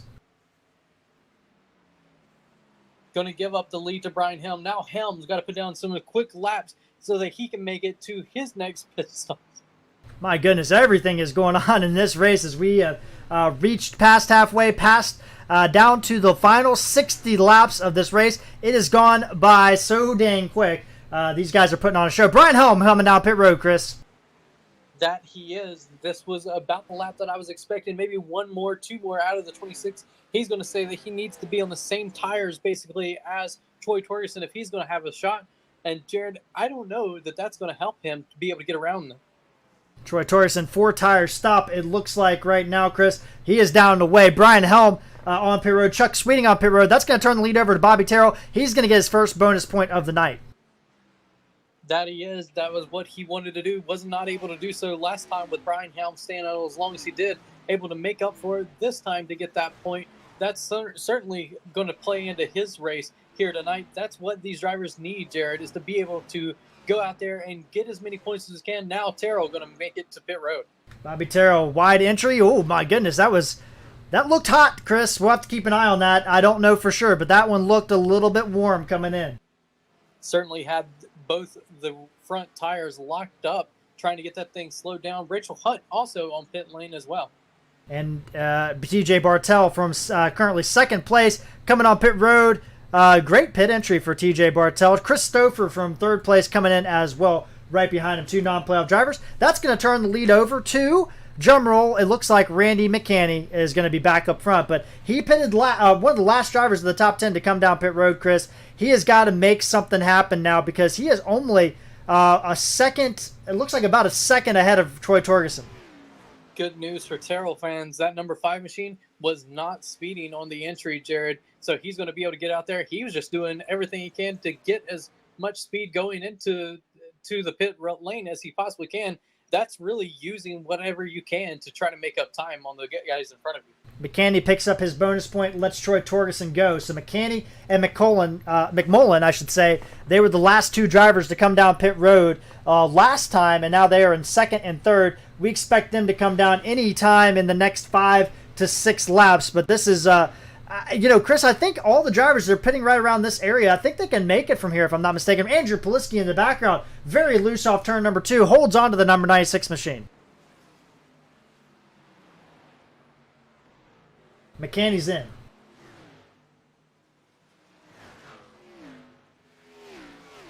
And Jared, at this point, Torgerson in that 98 machine has already opened up now almost 10 seconds on Brian Helm. That just shows the amount of speed that he was able to carry into pits and getting off of the pits, just really able to make up a lot of time. That's going to make it incredibly difficult to make up that time without a caution here. And what a job by Troy Torgerson. Probably, having covered Troy Torgerson all season long and raced with him, I have to say, Chris, this so far is probably his best race that I've ever seen him do. And what a time to do it. Try to get your ticket punched to the next round in the very first race. How crucial is that? Well, it's crucial, but also he's capitalizing on all the different points, bonus points that you could possibly get from this race. That's what he needs to do to be able to get up there and contend for a championship. It's not just about getting to the next stage of the playoffs. It's about being dominant, taking this momentum and letting it carry you through not just this stage of the playoffs, but the next one and the next one to get to that championship 4. Brian Helm in a gaggle of cars here. He has got Chuck Sweeting third place all over him. They just got around fourth place Casey Mullen. Casey Mullen has yet to pit. And we got a yellow flag on the track, Chris. It's Randy McCanny. It's Randy McCanny, and the front clip is gone. Randall Ballard also involved. And one of our playoff contenders has gotten himself in something that has happened on the racetrack. That he did just the exact same thing we saw out of McCanny after the last pit stop. Has that car just so loose on the beginning of the run. That's really what happened. It pretty much was going to be a single car accident, and then unfortunately just nowhere for another car to go, run straight into the front end of that 27. That is a heartbreak for McCanny. Yeah, Ballard locked it down and nothing he could do. Dean Doucette avoided that one as well, but that is a tough break as yet another playoff contender finding himself in trouble. But this pays off big time for Casey McMullen. And Chris, we saw this last time we were at Darlington. Although it was a little bit less of a race, but less length of a race, I should say. But we saw this happen last time at Darlington. Everything green flag. I think we had an early caution. We had a caution, about midway through to 3/4 of the way through the race, and all of a sudden the whole race dynamic changed up. What are we going to see here?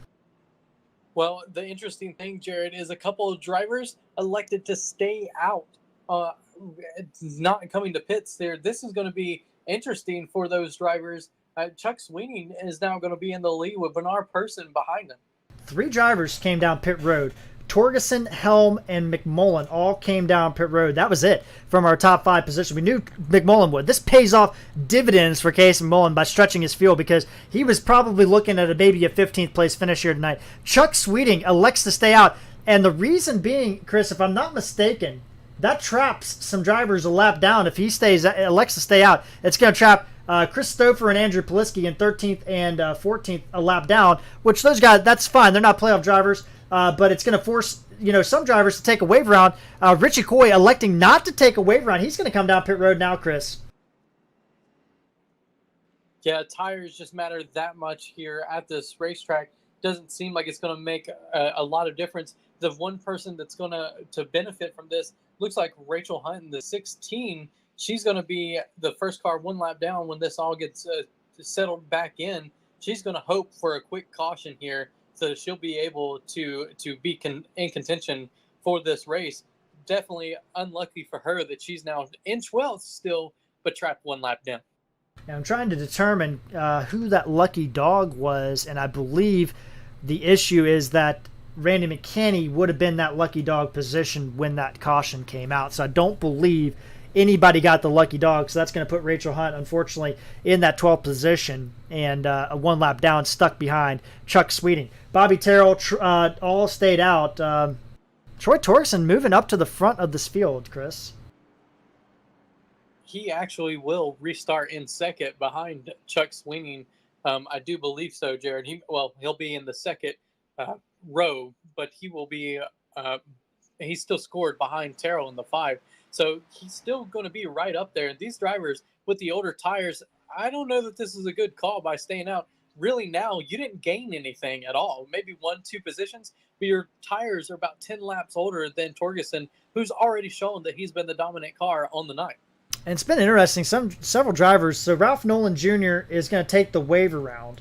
Brody Hanna came down pit road to top off fuel. So this caution paid off for Brody Hanna because he was on a way early strategy, and he was looking probably in the deep 20s tonight as far as finishing position. So he's going to check out right now. So as soon as everything sorts out, so it's going to be Chuck Sweeting and Bobby Terrell. Those guys came in on lap 124. Chuck Sweeting, nothing to gain, nothing to lose. He is not in the playoffs. He's going for wins, trying to mark W's. Bobby Terrell, your regular season points champion, he is in second position. Neither of those drivers pitted. Torgerson, Helm, they both pitted. They are now lined up in row number 2. McMullen and Person in row 3. Hanna is going to be way back in the back. I believe he was the lucky dog, if I'm correct now, Chris. And then all those wave round drivers also going to be back there as well. Now, Jared, we saw on the initial start of this race, cars spinning their tires with new tires. Now Chuck Sweeney and Bobby Terrell and the 5, they've got older tires. We've already seen this be an issue with new tires. It's kind of going to be interesting to see how these drivers up front now handle this, knowing that started off this race. And Jared, I hate to jinx it, but I don't think this is our only caution on the night. And we've seen that this year. We've seen green flag runs for hundreds of laps, and all of a sudden we get a caution, 50 laps to go. I don't think these guys, I think everybody now with that caution has elected to pit, or was, if they didn't elect to pit, they can make it on fuel. So everything, the pit strategy's gone, except unless we have another caution, then tire strategy kind of comes into play. But this has changed everything up.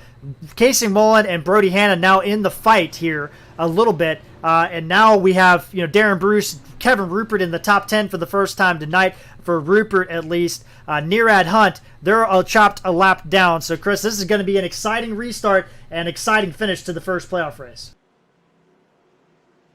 That it is, Jared. And we got a nice mix of non-playoff drivers up here in this top 10.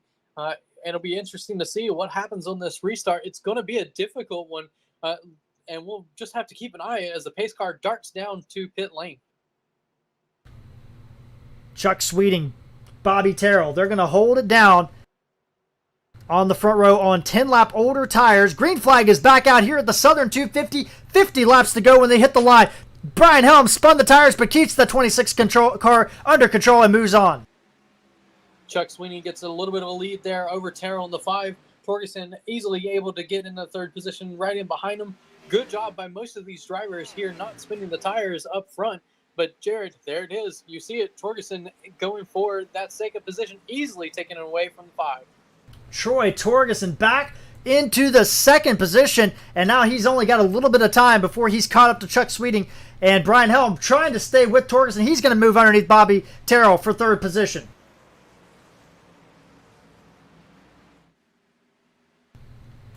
Casey Mullen next in line to make the move. Bernard Person, Brody Hanna. He's got a lot of work to do. Look at the gaggle that Brody Hanna's in. He's got Bill Benedict and Richie Coy in front of him. Those guys a lap down. Ralph Nolan also in this mix as well. He took the wave round. He's got some older tires. Darren Bruce, Kevin Rupert back here. Big battling all over the track right now. 50, make that 49 laps to go. Chuck Sweeting, your leader.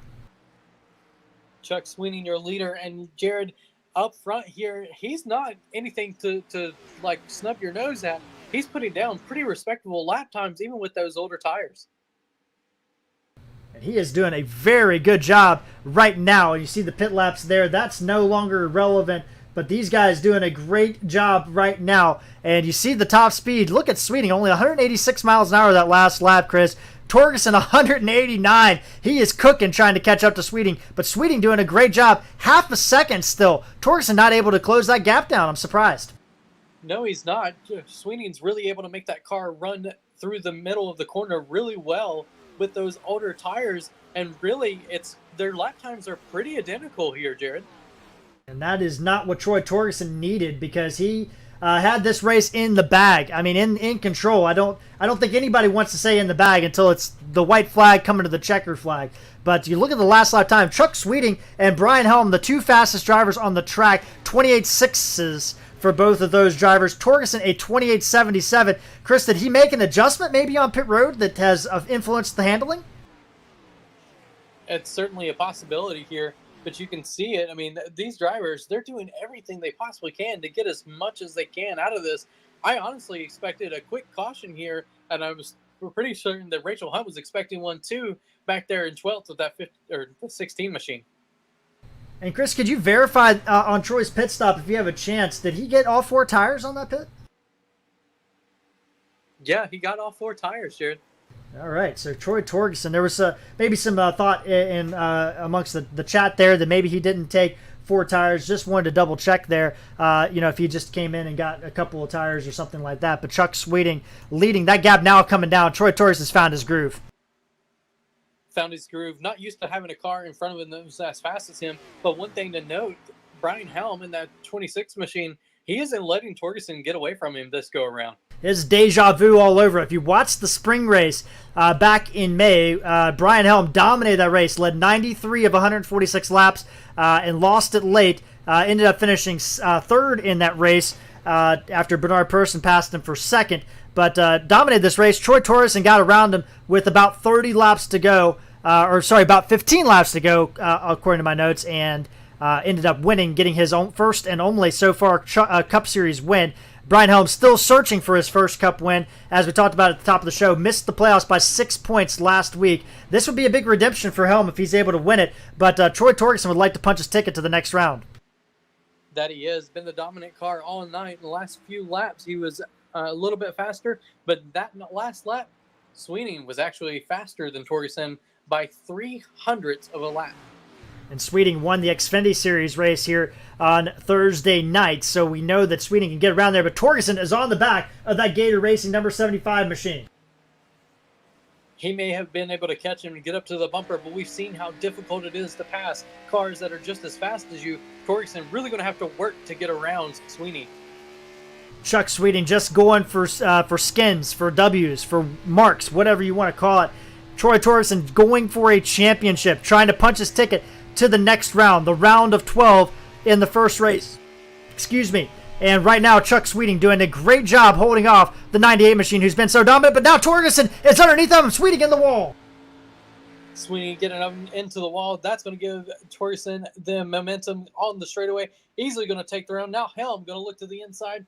Now it's back to your top two, the 98, the 26, familiar territory all night long. Now Torgerson going to have to pull away from Helm here early. Sweeting back in the wall again and through turn one. That's going to bring Bobby Terrell up to the forefront. Back further, McMullen is in fifth. That's quite a bit of gap back, but he is doing a great job in the top 10 right now. Bernard Persson chasing him down, trying to get in the top 5. Brody Hanna, he was the lucky dog, and he has been stuck in a gaggle of traffic. He is well back, about 7 seconds off, so he is going to need some help to get himself caught back up to those guys. Darren Bruce, Kevin Rupert doing a great job right now. Dale Nearad has gotten by Ralph Nolan into the top 10. Ralph Nolan on older tires and about 10 lap older tires, and that shows you he took the wave around, but it is definitely hurting the number 95 machine right now.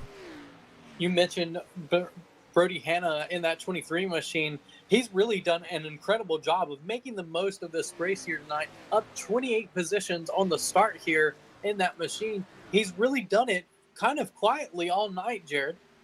Yeah, he has. Brody Hanna doing a great job being conservative, which is a little bit different than what we see out of the 23 machine in a lot of races, but he is doing a great job here tonight, moving up 28 positions. The caution broke for him, and he has been able to put that car inside the top 10 tonight. Right now, back up front, Troy Torgerson extending that gap to about half a second. Last time by, Torgerson a 29.48, Helm a 29.51. So Torgerson starting to inch that gap forward, Chris. That he is. Another driver, Jared, in your top 10 here tonight that really I thought his race was going to be over once he smacked the wall as hard as he did. The 03 machine of Dale Nearad in that Dairy Queen machine. He smacked the wall pretty hard, Jared. You can see the damage on that car looking at it. It's all crumpled up, but he's really doing whatever he can to make the most of it. That caution really fell at the perfect time for the 03. And he got around Kevin Rupert. His next one up is Darren Bruce. Now, Darren Bruce, also another driver that took the wave around, so he has got some older tires on that machine as well. But doing a great job in just his 5th start here at Full Throttle Sim Racing. So the 06 looking solidly like a top 10 driver here tonight. Really right now we only have 11 cars on the lead lap. Kevin Rupert, the last of those, as Ralph Nolan gets around him to move back into the top 10. Want to focus in on the battle for the lucky dog. Rachel Hunt is the leader of that group, and Chris Stouffer is all over the back of her, trying to make him move forward here. So that's the battle there. TJ Bartel caught a lap down because of that. Andrew Poliski caught a lap down. Richie Coy caught a lap down. So the caution kind of hurt some of these drivers, Chris. That it did. We talked about Rachel Hunt needing to stay on the lead lap in front of Torgerson.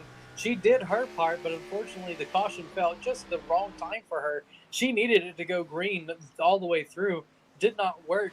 Back behind her, Dean Doucette on a little bit fresher tires, working his way around both Stouffer and TJ Bartel as those two continue to battle, trying to catch Rachel Hunt for that lucky dog. Dean Doucette, want to give Dean a shout out. He is a colleague of mine on Full Throttle TV, but my goodness, this guy was running back here most of this race in 30th position. Lane Allen in 29th.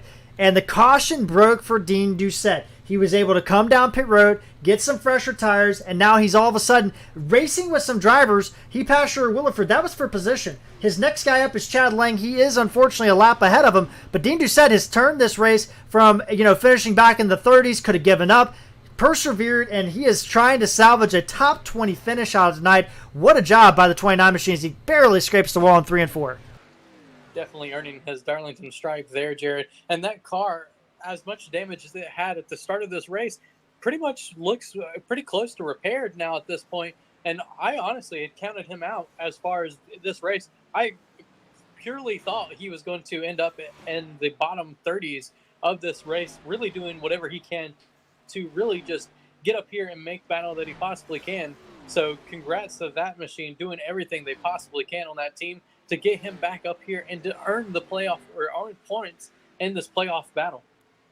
And he has done a great job tonight in 21st position. Back up front, Troy Torgerson has extended the lead to a 2.5 over Brian Helm in the 26 machine. Chuck Sweeting now under intense pressure from Bernard Person in the 8 machine. Bernard Person, playoff driver, having a great night. Quiet tonight for Bernard Person, Chris, and he has moved his way to 3rd position. He's got around both Bobby Terrell and Chuck Sweeting. That he has, and looking at that 8 machine, it is completely clean. He's not touched the wall at all at this point in the race. That is good news for him, keeping that car clean. We talked about that being a key to this race. He's able to do it, and as soon as I say it, he almost gets into it coming out of the corner. Very loose off the turn, very close to the wall indeed, but Bernard Person putting himself on the podium with about 27 laps to go here tonight at Darlington. This race has gone quick. One caution stopped us with 50 laps to go, but we've been green since and green before, and Troy Torgerson has been the man of the night, dominating, leading all but 10 laps. Richie Coy led some laps earlier, and then there were some drivers that led some laps under pits, nipping some bonus points here and there. But overall, Troy Torgerson will get the 2 bonus points. It's already been done and confirmed, and it is going to be a good night if he is able to hold on to this win, because that means that Richmond and Bristol, he can throw it all out the window and say, I'm just going to go for wins. And that's what he'll do in that 98 machine. Very competitive, as you mentioned, with being in the playoffs for all 3 of the Full Throttle sim racing series here. And really, Jared, that car is completely clean as well. He's got that white side on the of the car there, and you can see that it is completely clean. He's not got a scratch, a dent on it.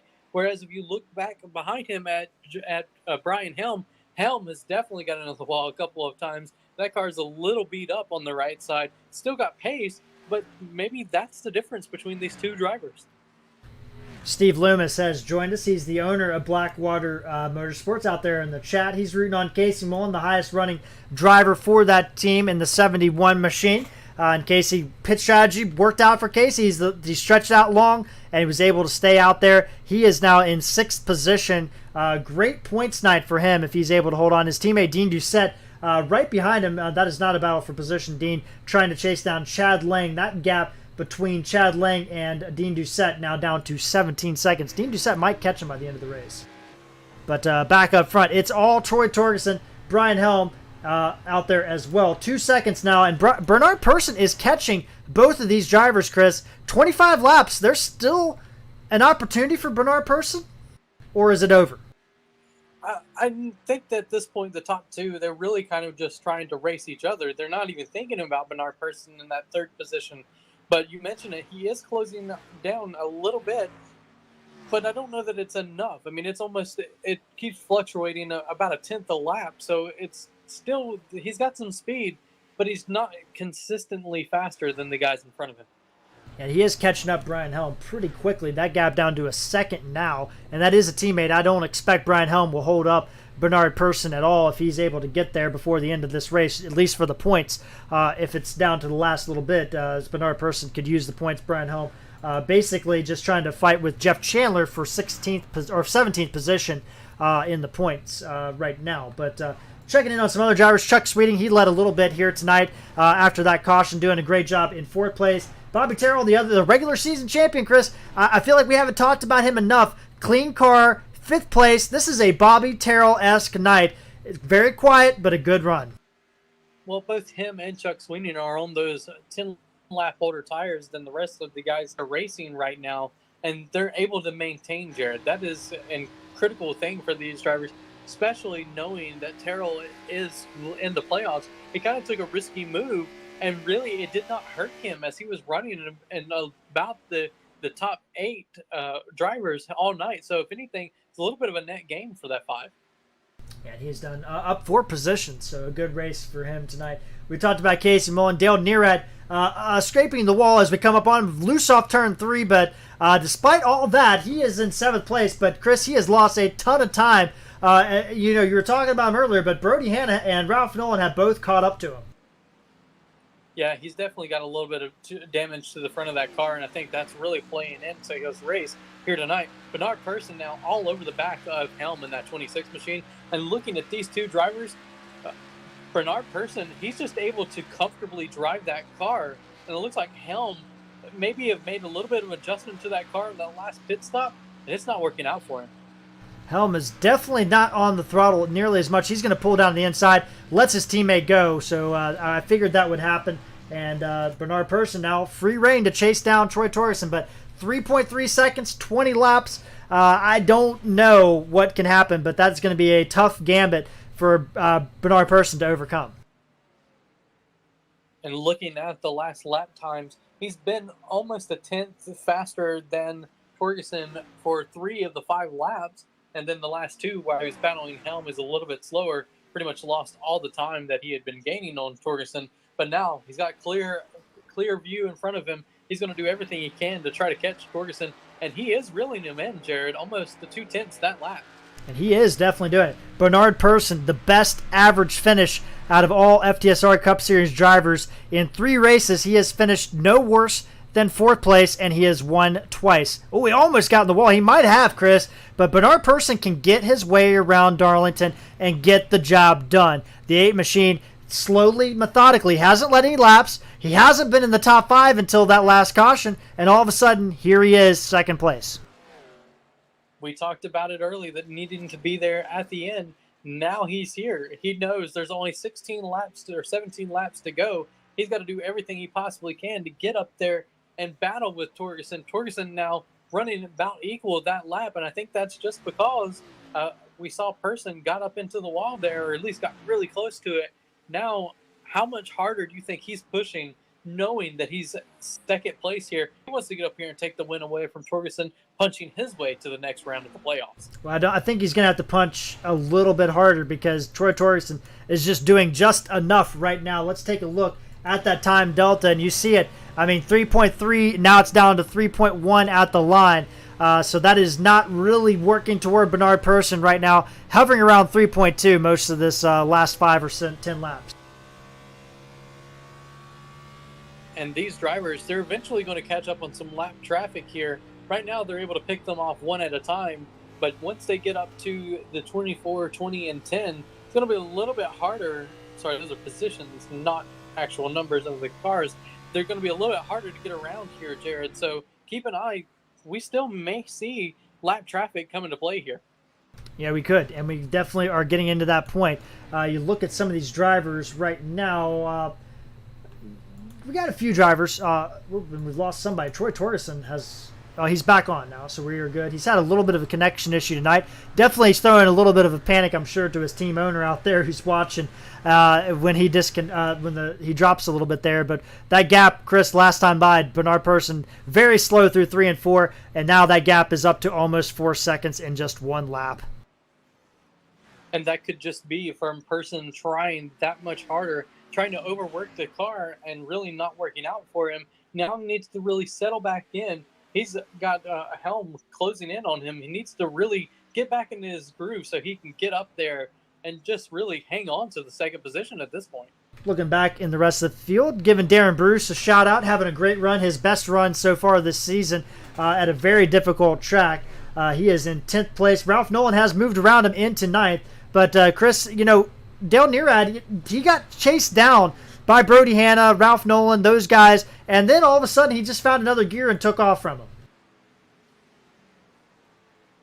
Yeah, Jared, had a lot of damage to that machine, and really, I think that was kind of what it was coming down to. He was trying to maintain himself, and then once he caught up to guys that he knew were on the same lap as him, he decided he needed to get up there and run just that much harder. He couldn't hold back anymore.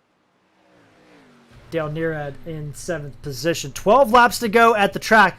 Too tough to tame. Troy Torgerson could become the first driver in full throttle sim racing history in the iRacing era to win, to sweep at Darlington. Darlington has been basically a one race a year track for many years. It was finally added back in the real life schedule, which FTSR pretty much mimics, and has been added back 2 races. Troy Torgerson could become the man to sweep it if he's able to hold off here 11 laps. He does put Kevin Rupert a lap down in 11th place. That's going to leave us with 10 drivers on the lead lap. That's bad news for Rachel Hunt, who is about 12 seconds behind Kevin Rupert if a caution is to come out. Stouffer still stalking her. Poliski in 14th and TJ Bartel in 15th. He's got playoff driver Richie Coy behind him. You also got Ronnie Royal, Bill Benedict, and Jason Spear in this group. And Chad Lang all feature your top 20 drivers, and they are all 1 lap down outside of the top 10 right now. Dean Doucette, 21st, 2 laps down, trying to get himself up to Chad Lang. He is only 12 seconds back of that group. If he can keep pushing, he might still have some more spots on the docket for him as we get the 10 to go from the flagman. 10 to go, and it's a familiar sight up front. Torgerson leading the way, kind of starting to pull away just ever so slightly from Person in the 8 machine. Now Person kind of gathered himself back up, still got a little bit of gap back to Helm. Now almost a second back to Helm in that 3rd position. Really, Jared, the battle is going to be for 4th position here as Sweeney and Terrell are going to duke it out. Bobby Terrell not catching him up too much, but Bobby Terrell very methodical. They have pulled up a 7-second gap on Casey Mullen. So Casey Mullen not going to be a factor for a top 5 tonight, but I'm sure he's going to be happy with a 6th place finish or maybe even a 7th place finish. But he is well out ahead of Dale Nearad.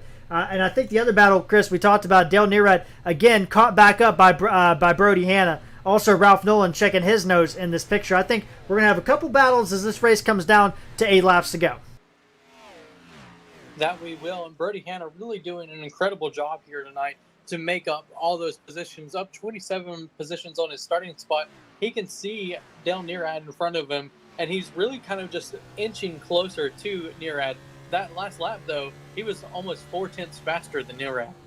Nearad has a lap car. That's sure Williford in front of him, and he has not been able to kind of make a move on him. He's kind of been held up there with some lap traffic. I mean, it's a tough place to pass. Nothing that Sherwood is doing wrong there. But definitely is difficult to make moves. And you see there, the 33 car is not making it easy on him either. No, certainly not. Sherwood knows that he's not as well. It'll be interesting to see if he stays there. Nope, gets out of the way. Going to let these two race it out behind him. And really, you see Nearad has got Brody Hanna all over his back bumper now. Even Sherwood getting out of the way, and he drops back behind Brody Hanna in front of Bill Benedict.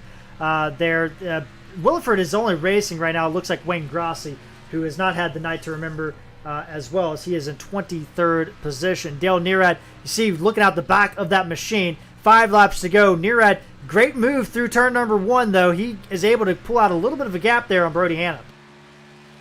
That he is, and it's incredible to see this driver with all this damage to the 03 still able to keep pace up here and be a little bit faster than Brody Hanna, whose car doesn't have a scratch on it, Jared. And Dale Nearad has definitely knocked the walls down tonight, but sometimes it doesn't matter. Sure, Williford getting out of the way of Bill Benedict, it looks like, behind back there a little bit deeper in the field, if I'm not mistaken, or maybe he got loose, couldn't tell. Troy Torgerson, another drop there for a second, but he's still leading. 4 laps to go. Bernard Person, he would, I don't know if he would be upset about winning if Troy Torgerson dropped connection there, but that'd be a tough way to win or tough way to lose a race for Troy Torgerson. It certainly would, and it'd be incredible. The best thing that could happen for him at this point, Jared, is that even if he disconnects, he only is going to end up being 3 laps down. Yeah, you're exactly right. And that could drop him all the way back into the mid-20s. Torgerson really having some connection issues. That's why we're not following him right now on the track, because we just not able to do so with 3 laps to go. We look back at that battle. Dale Nearad has extended the gap back out on Brody Hanna.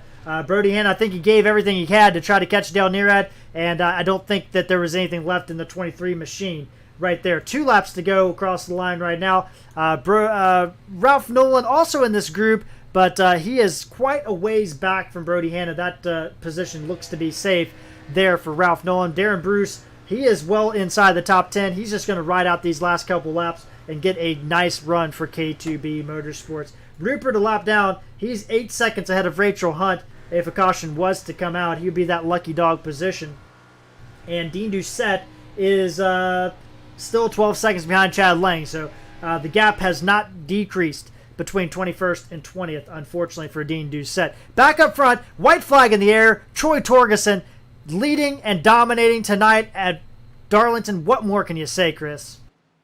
Not much to it, but to do it, that's what he's done all night long in that 98 machine, only letting a couple of other drivers get up here to take the lead in this race, riding comfortably behind Kenneth Schultz there. He's easily going to take this checkered here with a 4-second lead over Bernard Person. Last few laps, he just started to get around here and just be comfortable here. Coming off turn number 4, Troy Torgerson, he's going to win the Southern 250 and sweep the Darlington races at Full Throttle Sim Racing for the year. Bernard Person is going to come home second. Brian Helm third. Chuck Sweeting holds off Robbie Terrell for fourth. And back further, Case McMullen off turn number 4. He's going to grab sixth, well over Dale Nearad, who is going to be able to hold off Brody Hanna on the late charge for 7th. And Ralph Nolan in 9th place. Darren Bruce will come home in 10th. That is your top 10. Everybody else still fighting a lap down. We'll have Kevin Rupert, Rachel Hunt, Poliski, Coy, your top 15 tonight, with Bartel, Benedict, Royal, Spear, and Chad Lang, your top 20 here tonight, Chris. What a race by that number 98 team. Absolutely dominating performance by Torgerson.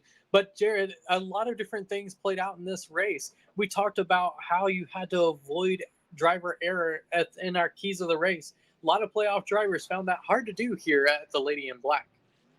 Troy Torgerson dominated this race, and he led a large portion of this event tonight, Chris. Looking at it, 143 of 183 laps he led.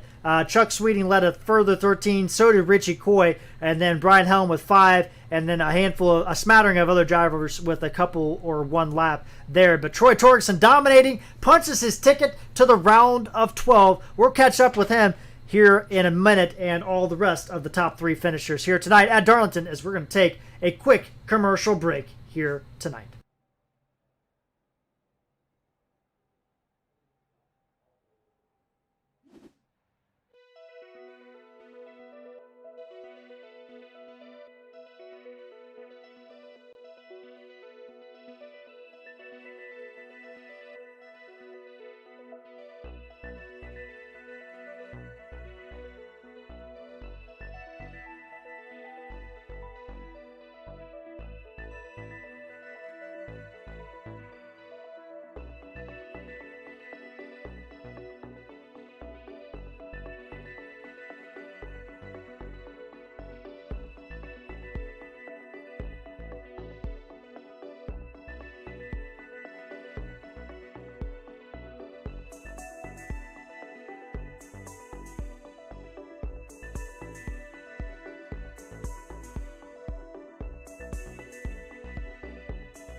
All right, we're back live here at Darlington, where the conclusion of the Southern 250 has seen Troy Torgerson lead 143 laps and on his way to punching his ticket to the next round. Chris, what more can you say about the 98 crew?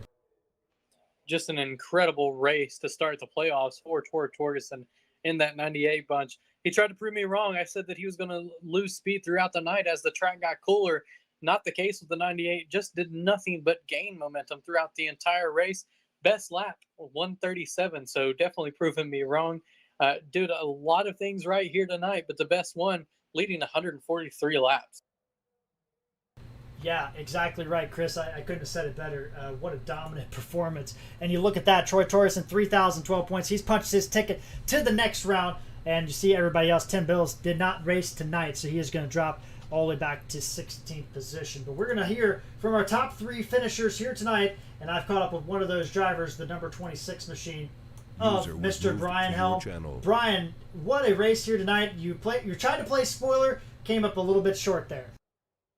Yeah, I was doing pretty good, and then I tagged the turn 3 and 4 wall at the right front pretty good, and it just really upset the car from that point out.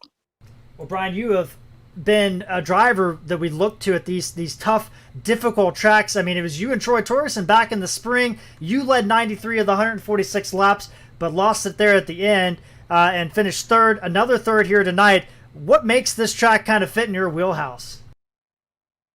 I just approach it really conservative. I'm not, I don't overdrive it. I just kind of wait for the car to come to me, and that's kind of the deal. I'm just really patient. We started back in 11th position tonight, so we know you had to be patient all night long. But you got up there, you got to the front, and then you're starting to catch Troy Torgerson a little bit. You got the gap down to 5 seconds, and then it started to stabilize a little bit. What more did you need? Did you need another caution? Did you need maybe not to hit that wall? But it seemed like, in the middle part of that race when we had that long green flag run, that 26 machine was moving toward the front and catching that 98. Yeah, that's when I hit the wall at the right front. I was seeing it. I was gaining on him. I was like, man, I just, I'm thinking it was going to go green. So I thought, geez, I just need to keep after it here right now until we pit again, because I knew he'd pit when I pitted. So I was trying to gain all I could and just overdrove 3. Well, Brian, like I said, you're very good at these type of racetracks. We're going to head to Richmond next week. I know you like that track, and I think you're a fan of Bristol as well. 26 machine, I mean, you're just playing spoiler out here. How you feel about next week? Oh, I love Richmond. I mean, that's my wheelhouse there. Them flatter, shorter. They drive shorter track. It's not really a short track, but drive shorter. So yeah, I'm excited. Well, Brian, congratulations on a podium. I know you would like to be in the playoffs, but nonetheless, what a showing by the 26 team. I'm going to turn the mic over to you and let you have the final word on your race here tonight. Yeah, I just want to thank the guys, Spears, and everybody that puts on this series. You guys are awesome. You guys for broadcasting it, and just going to come out and have some fun the rest of the season in the Cup car. So we'll see how the truck goes, though. Yeah, for sure. All right, Chris, that was our runner-up tonight, Mr. Brian Helm, and I believe you've caught up, third place finisher. I believe you caught up with the runner-up, Mr. Bernard Person. That I have, Jared. Bernard Person brings this number 8 machine home second here tonight after having pretty much a quiet race. Bernard, take us through your version of what happened here tonight. Yeah, I was just biding my time, racing the racetrack, trying not to do anything foolish. And, a lot of laps. I knew we had a pretty decent long run. But for some reason, the car started getting really, really loose, like on lap 42, I think it was. And tried tightening up. I just couldn't get that looseness off my car. I kept burning out that right rear on that last run we just did. Bernard, going into this race, you were already up in the top 4 of the playoff charts. Going forward now, it looks like you're going to be up here second behind Troy Torgerson after it shakes out. I may be wrong. We'll have to double check that here in a bit. But we're heading next week to Richmond. It's not a short track, but it certainly drives like one. What can we expect this 8 crew to bring to that playoff race? I like Richmond. I guess, Richmond kind of like suits my driving style. But, I'm not going to take anything for granted because there's a lot of good drivers here, and you just got to be on top of your game. That you do, and definitely a humble moment there by Bernard. Bernard, who helps gets this number 8 machine to and from the track? Anyone you'd like to thank, shout out, anything that you would like to say to those listening at home? Well, I want to thank you guys for always putting on a good show, Brody for putting together an excellent league, and all my teammates, Spears Motorsports, and we didn't really work hard on the setup. We kind of like had what we had and figured, we'll do pretty good with it. But I'm happy with second. What would it have taken to get this number 8 machine up there to battle the 98 for the lead here at the end? Probably work on a qualifying setup and qualify a little better. Absolutely. Qualified back in, I believe it was 11th position, had to work your way up into that second position. Sorry, 13th is where you started. Got all the way up to second, just doing so methodically and pretty quiet. We'll look forward to seeing what this 8 machine does next week as we head to Richmond for the second round of the playoffs. Thank you, Chris. You guys have a good night. And Jared, a very humble Bernard, said we came into it with what we had, didn't really work too hard on it. That's definitely a great take home from that driver in the 8 machine to be able to round out his finish here up in the second position. But you have caught up with the man of the night, the number 98, Troy Torgerson. I've caught up with Troy Torgerson. It was just back in May when I congratulated Troy Torgerson on his first career Cup Series win. We come back to Darlington the first Monday of September, and Troy Torgerson back in victory lane. Congratulations, Troy. Thanks a lot, guys. Man, we had a rocket tonight. Well, you must love this track. 2 Cup Series wins to your name, and both of them here at Darlington, man. You dominated this race, led 143 of 183 laps, and basically from lap 13 on, you were the man of the hour until that caution came out. Take us through your night. I mean, it wasn't as easy as it looked. We saw you have your hands full a couple times with some traffic and with the car itself. Oh, yeah. Yeah, we were playing Houdini, too. There's something going on with my internet connection somewhere between Denver and New York.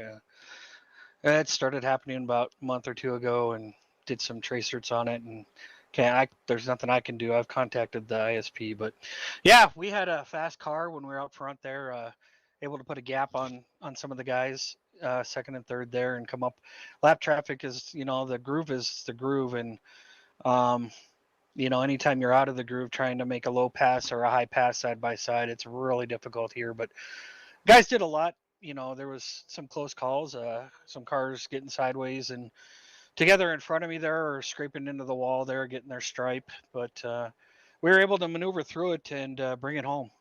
And you did a great job with that. Early in the race, you were up front, dominating this race. And your 2 teammates, Randy McCanney and Jeff Winter, were right behind you, second and third, through that first stanza of the race. And your group was out there in the chat rooting you on. Doyle Lawrence, Jeff Chandler out there rooting you on.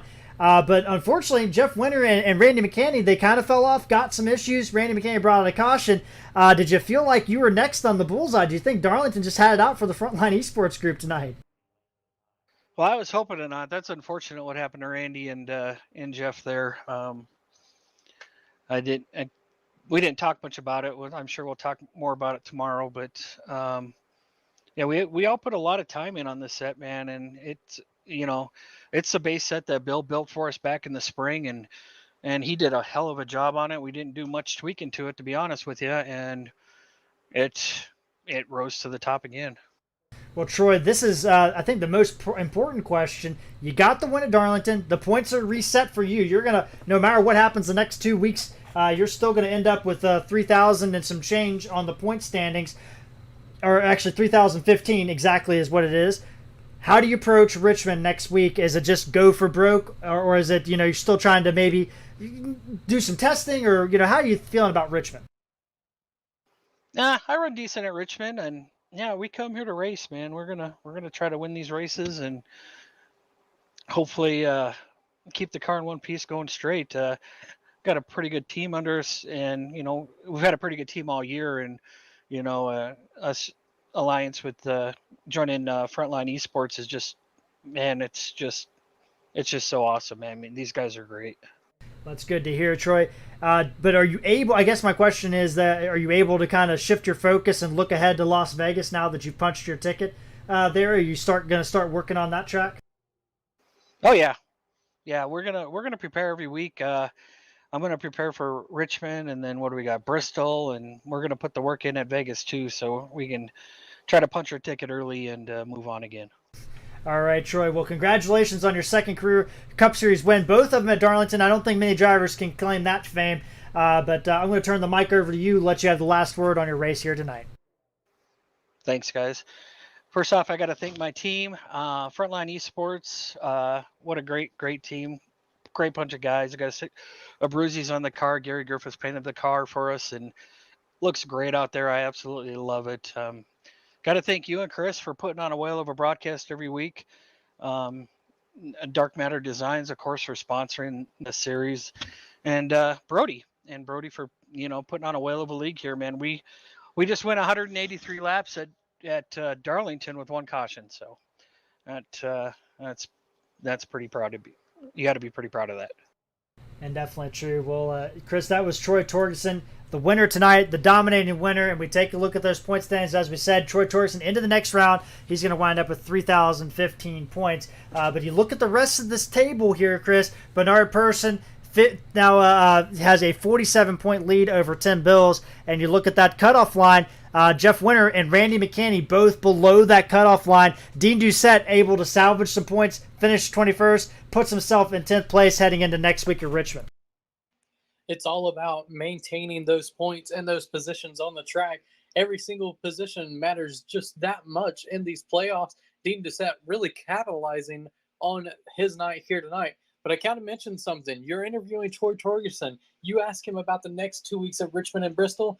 He's already talking about the week after that, the first race of the next round, and he's already looking to what he's got to do in that race to be able to get to the next round. Incredible, already planning for what it's going to take to get that team into the next round beyond this one. And we still have two more races in this round, two more potential playoff spots. We're going to be returning Richmond for the second time. Last time out, Jeff Winter dominated that event. Brody Hanna won late to grab one of his wins of the season. And then we're going to head to Bristol the first time that we've raced the paved Bristol. We raced the dirt version back in the spring. Dale Nearad won that one. But this time we're going to go back to plain old Bristol. So it's going to be interesting to see how the drivers attack it. And then we'll have the round of 12. And that will start off with Vegas, Talladega, and the Roval. So not an easy task in that second round either for 12 drivers. But that's going to do it for tonight for the Southern 250. As you see, Troy Torgerson, what a dominating performance for him. He's punched his ticket to the next round. Who will be next? We'll find out next Monday night at Richmond Raceway who will be punching their ticket to the round of 12. But for tonight, for Chris Spear, for Jared Carr, for Full Throttle TV, we will see you guys out on the track.